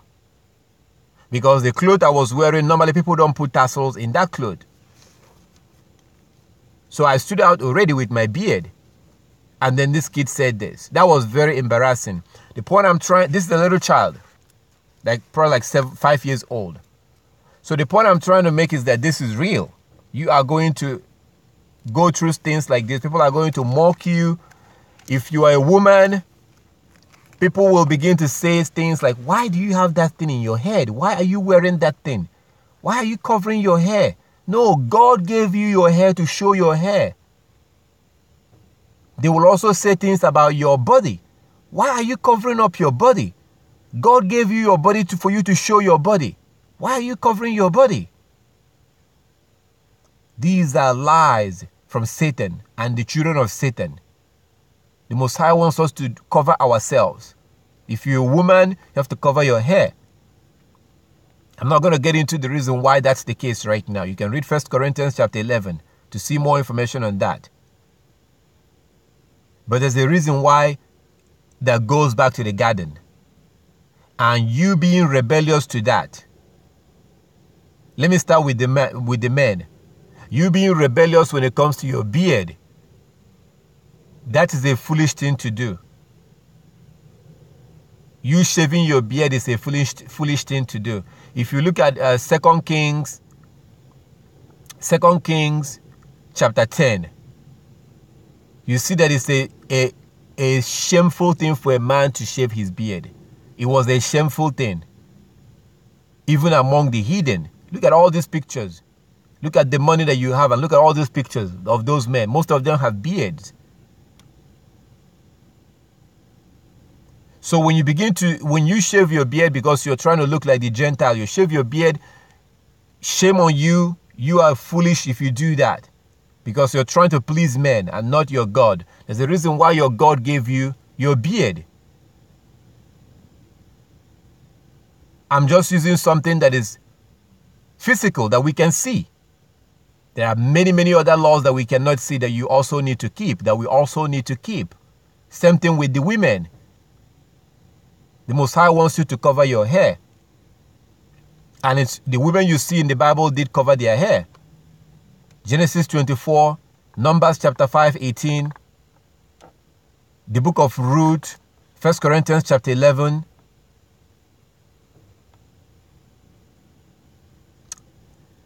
So, if you are not doing that because you have your loopholes and you have your reasons, I will say the same thing I say to the men. Shame on you. You are being foolish for doing that because very soon the Most High will destroy you like he says in Malachi chapter 4. Now, if we begin to do these things, is it easy? No, people will laugh at you. People will mock you. People will talk about how you are now covering your body. Because Satan wants you to expose your body. And Satan wants to use you as an agent to keep on leading men to sin. Remember that Yeshua said, whoever looks at a woman to lust after her have already committed adultery in his heart.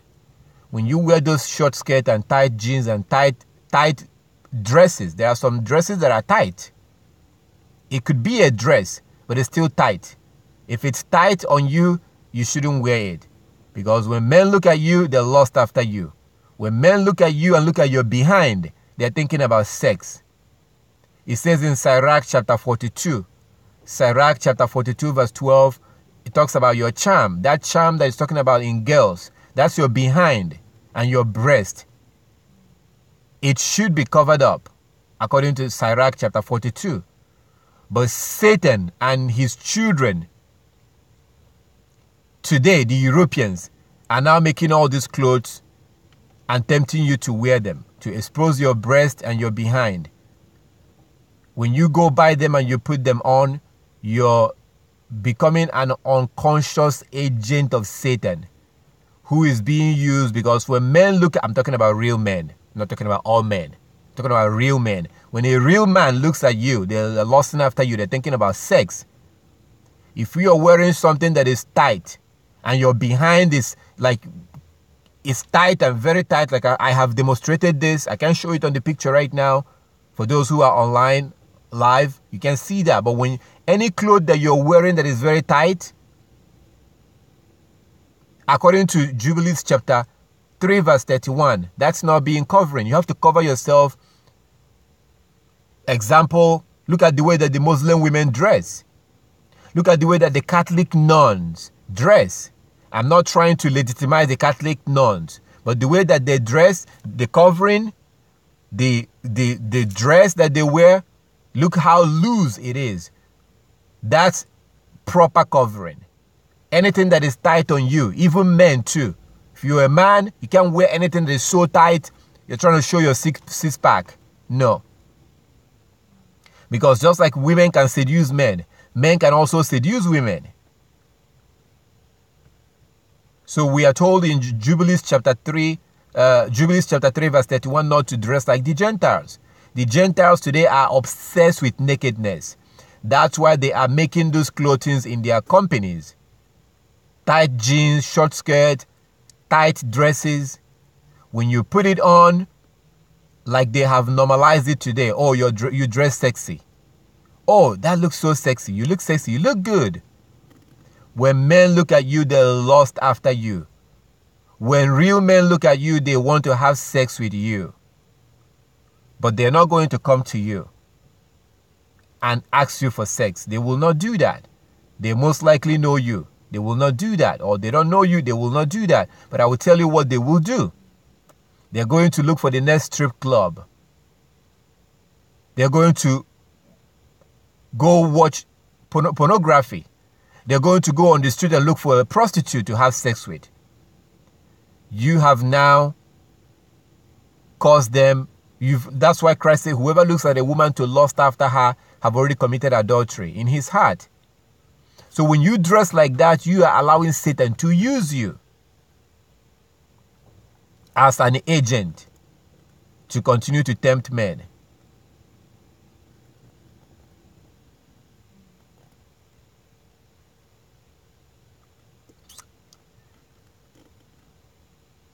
What Satan will not also tell you, which is what you need to understand and also teach others, is that men value women that dress moderately.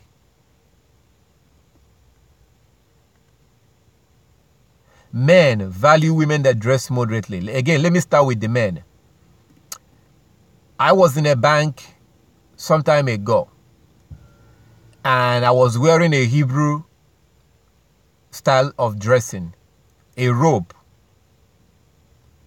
And this man who was standing way down from on the counter looked towards me and said, "I like what you're wearing."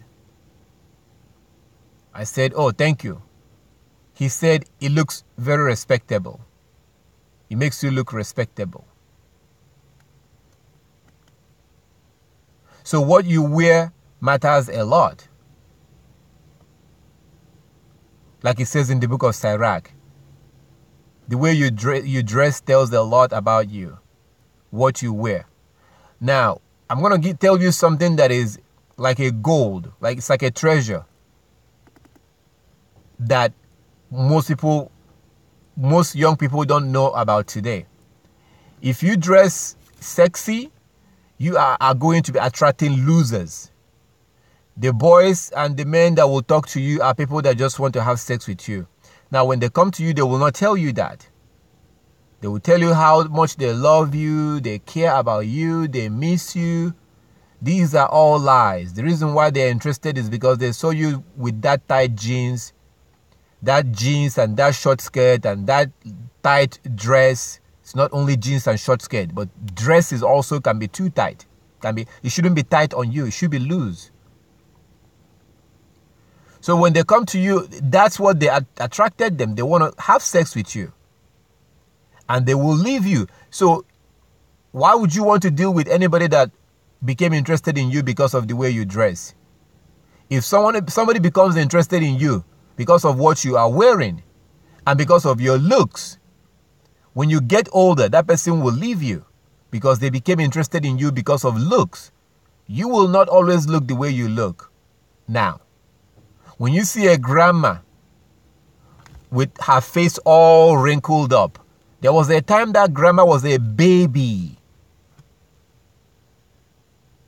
That grandma that you see and that grandpa with a face wrinkled up and wrinkled lips, and there was a time that grandma and that grandpa was a little baby. Cute little, sweet little baby. But now they are old. It's a blessing to be old. It's a blessing from Yah to be old enough to become grandma and become grandpa. The point is that if somebody became interested in you because of your looks, when you begin to become older, they will leave you. And that's what Satan doesn't want you to know. So when you cover yourself, you will attract people who, this is for young people, for young boys and young girls. When you, especially for girls, when you dress moderately, when you cover yourself, you will attract people that will value you. People that will stay with you and be with you for who you are and not for what you look like. And not people who just want to have sex with you.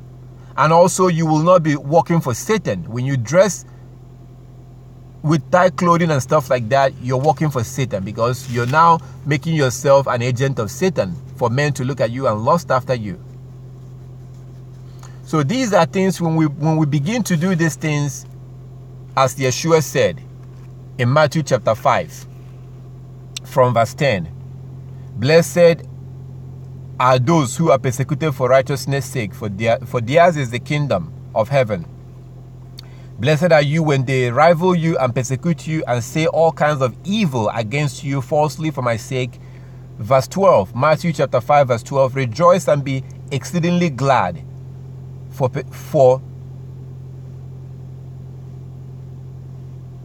great is your reward in heaven, for so they persecuted the prophet who were before you. So when you begin to do these things, people will lie against you, people will accuse you, people will say you've joined a cult, they will look at you like you're stupid, like you're crazy. What is that thing hanging on her clothes? What is that thing? I've never seen. And then you tell them, oh, this is a tassel.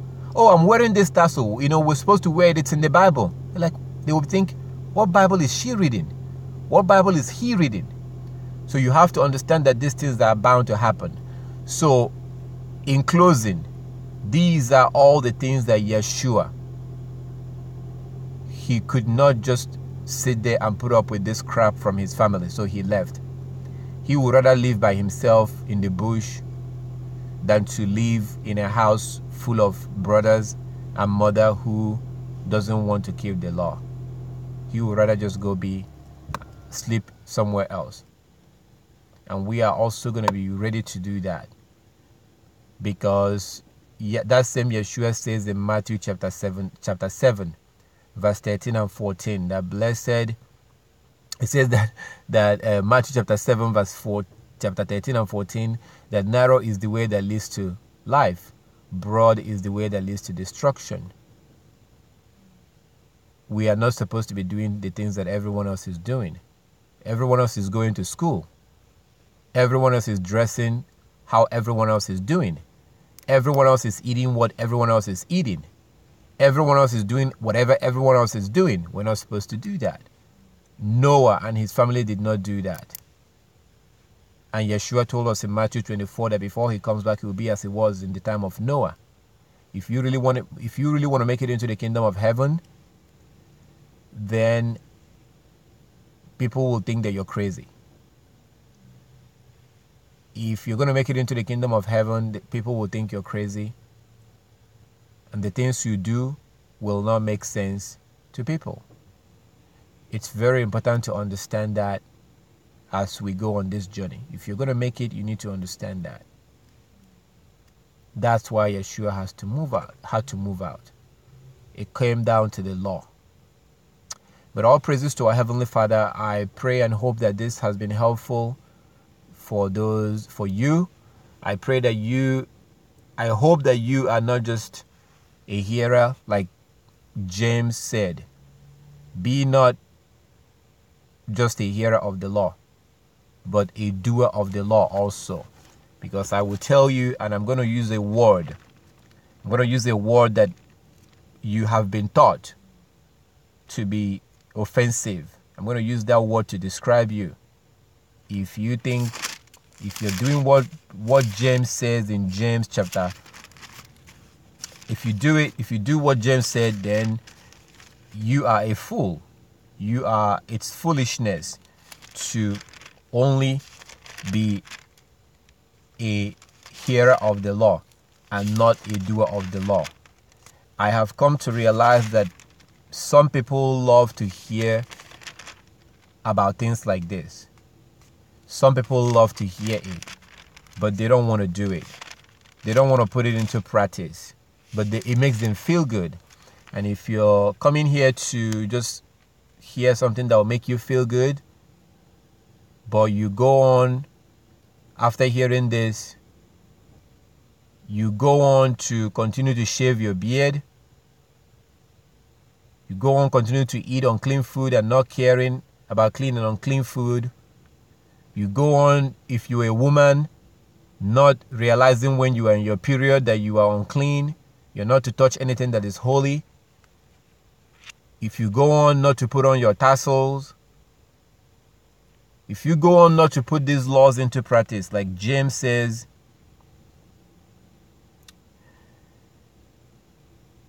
in James chapter 1 verse 22, James chapter 1 verse 22 to 25, James 1, 22 to 25, be doers of the word and not hearers only, deceiving yourselves. For anyone who is a hearer of the word and not a doer, he is like a man observing his natural face in a mirror. Verse 24, for he observes himself and goes away and immediately forgets what kind of a man he was. Verse 25, but he who looks into the perfect law of liberty and continues in it, and is not forgetful hearer, but a doer of the work, this one will be blessed in what he does. So James is talking about the law here. This is talking about the law. It's talking about the law. So if you are just a hearer of the law, if you just started hearing that we have to keep the law, and you're still trying to figure it out there's nothing to figure out. Put on your tassel. Start keeping the law. There's nothing to figure out there. So if you are like that, then you're deceiving yourself, and it's a foolish thing to do. It is a foolish thing to do that. And I mean, you don't want to do that, because you'll be deceiving yourself. So that's it. This is why Yeshua had to move out. It's about the law, and we now have to put those laws into practice. If it means that our family members who want to separate from us, fine, let them separate from us. So we're going to close this section right now, and then we're going to close this. This is based on a question. We'll close this section. If you are online,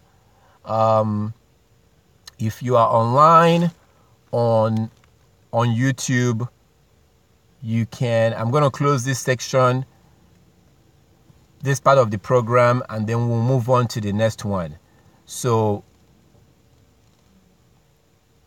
you can stay on, or you can quickly check back, because between now and the next 5 minutes, we're going to come back online again.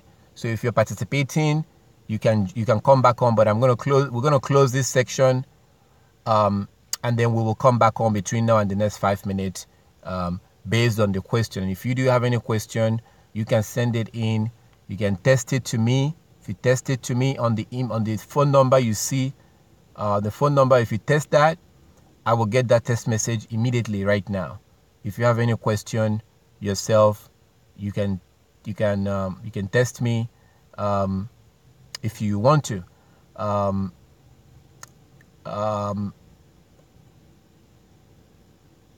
I was going to give out a phone number you can call, but I'm not going to do that right now. I'm still going to figure out how that is going to go, how you can be able to call in. But if you call me on the regular phone number, I'm not going to be able to take that right now, but you can just text in a message. So that's the end of this. We will continue on in the class, depending on if anybody has any question. So I give you all the praises and all the honor. I pray that you will really consider and not just be a hearer of the law, and actually begin to put this into practice. Please go get your tassel. Go get your tassel. Get the materials. Get the materials and put tassels in your clothes. You need to start keeping these laws, the Sabbath. Look around and get some information about the true biblical Sabbath. Look around in the channel, you will see some information when the Sabbath day is. You need to start keeping the Sabbath. You need to put on your tassel. You need to begin to keep these laws. It's very important that we observe these laws. Very, very important. Don't be a hearer of the law, please. So it's very important. It's not just good to, if you're keeping the Sabbath on Saturday, you need to stop. It's not on Saturday. You have to use the moon. Do it according to the moon, and put the tassels in your clothes. You have to do this. You have to do this. If you're just hearing, if you're participating in this, and you're here, if I come across if I know that you don't observe these things, and you're just like pleasuring yourself with the information, just hearing it, and just to make you feel good, I will avoid you. I will avoid you. It shows that you're not serious, and I don't want people like that around me. So because this is very serious, I say it this way because it's very serious. This is very serious. This is, this World War III is going to break out any moment from now. This is real. And those, according to Malachi, the prophecy in Malachi chapter 3, those that the Most High will spare from that destruction that will be called World War III, those that he will spare are those that keep his laws. That's how important this is. So if you're going to think that this is a joke and you don't want to keep these laws, I will do everything within my power to avoid you. If I find out who you are, I will avoid you. That's how that serious this is. This is a very serious situation, like what we just saw today. You see how Yeshua avoided his family.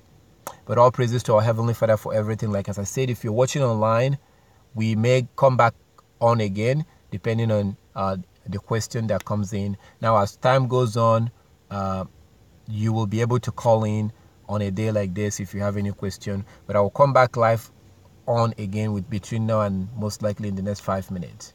All praises to Yah.